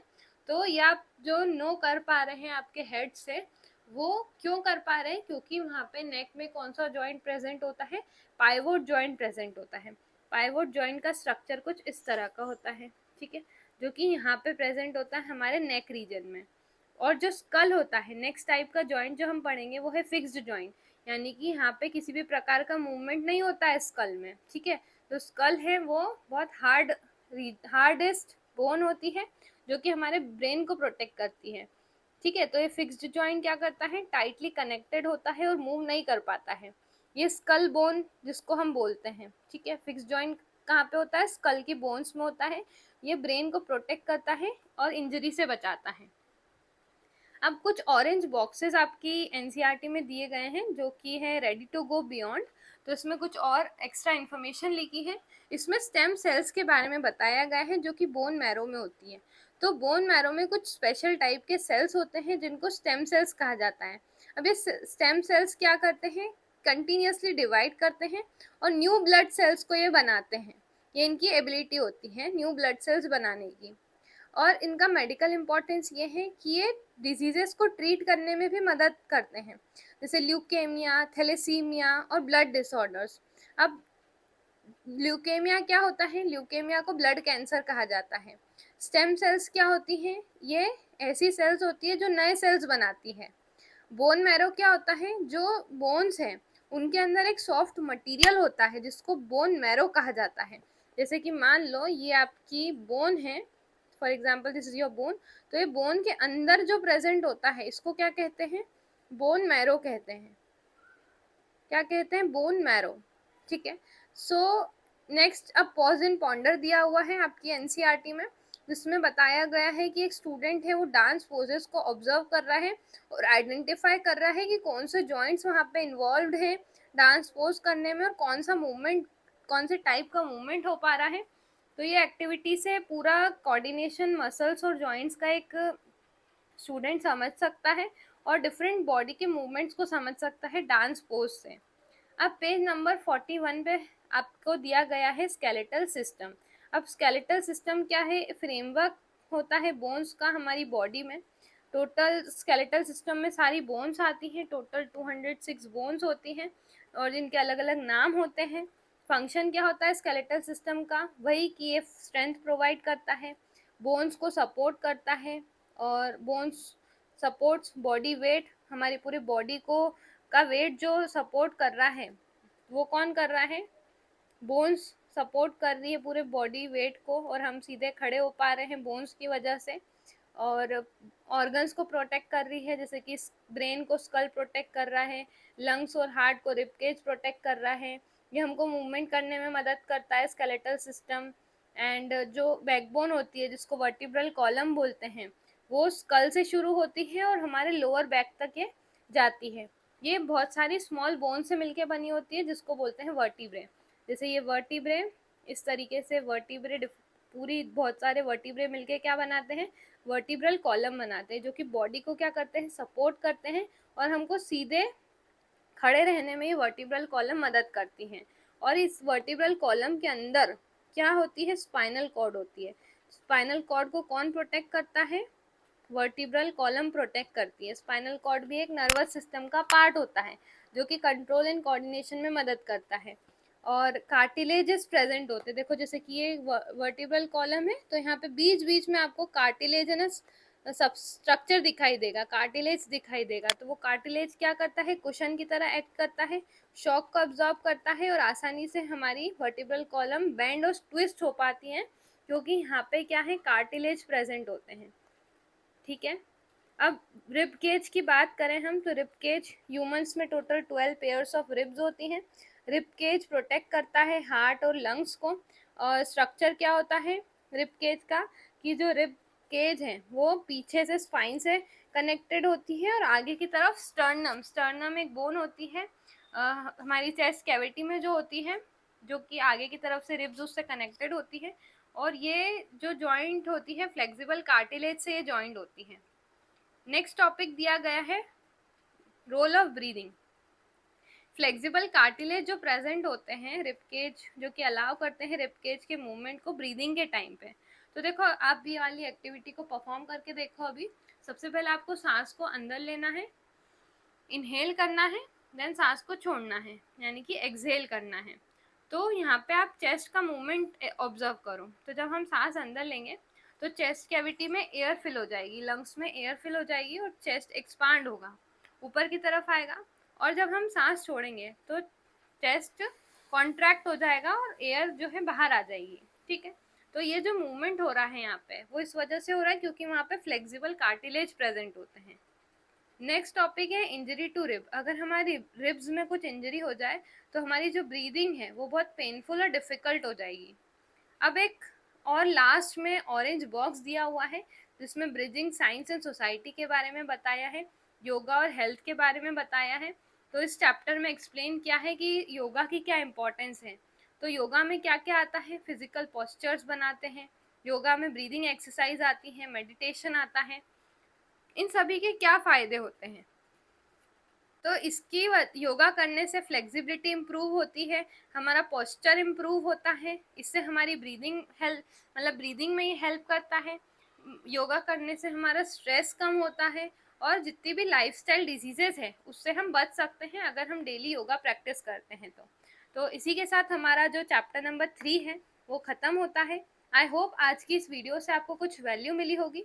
अगर आपको ये वीडियो अच्छी लगी तो चैनल को सब्सक्राइब ज़रूर करना, इस वीडियो को लाइक करना, और नेक्स्ट आपको किस चैप्टर का वन शॉट चाहिए वो कमेंट में ज़रूर बताना। एंड अगर आपको ये पीडीएफ चाहिए नोट्स का, तो नोट्स के लिए आप टेलीग्राम चैनल ज्वाइन कर सकते हैं।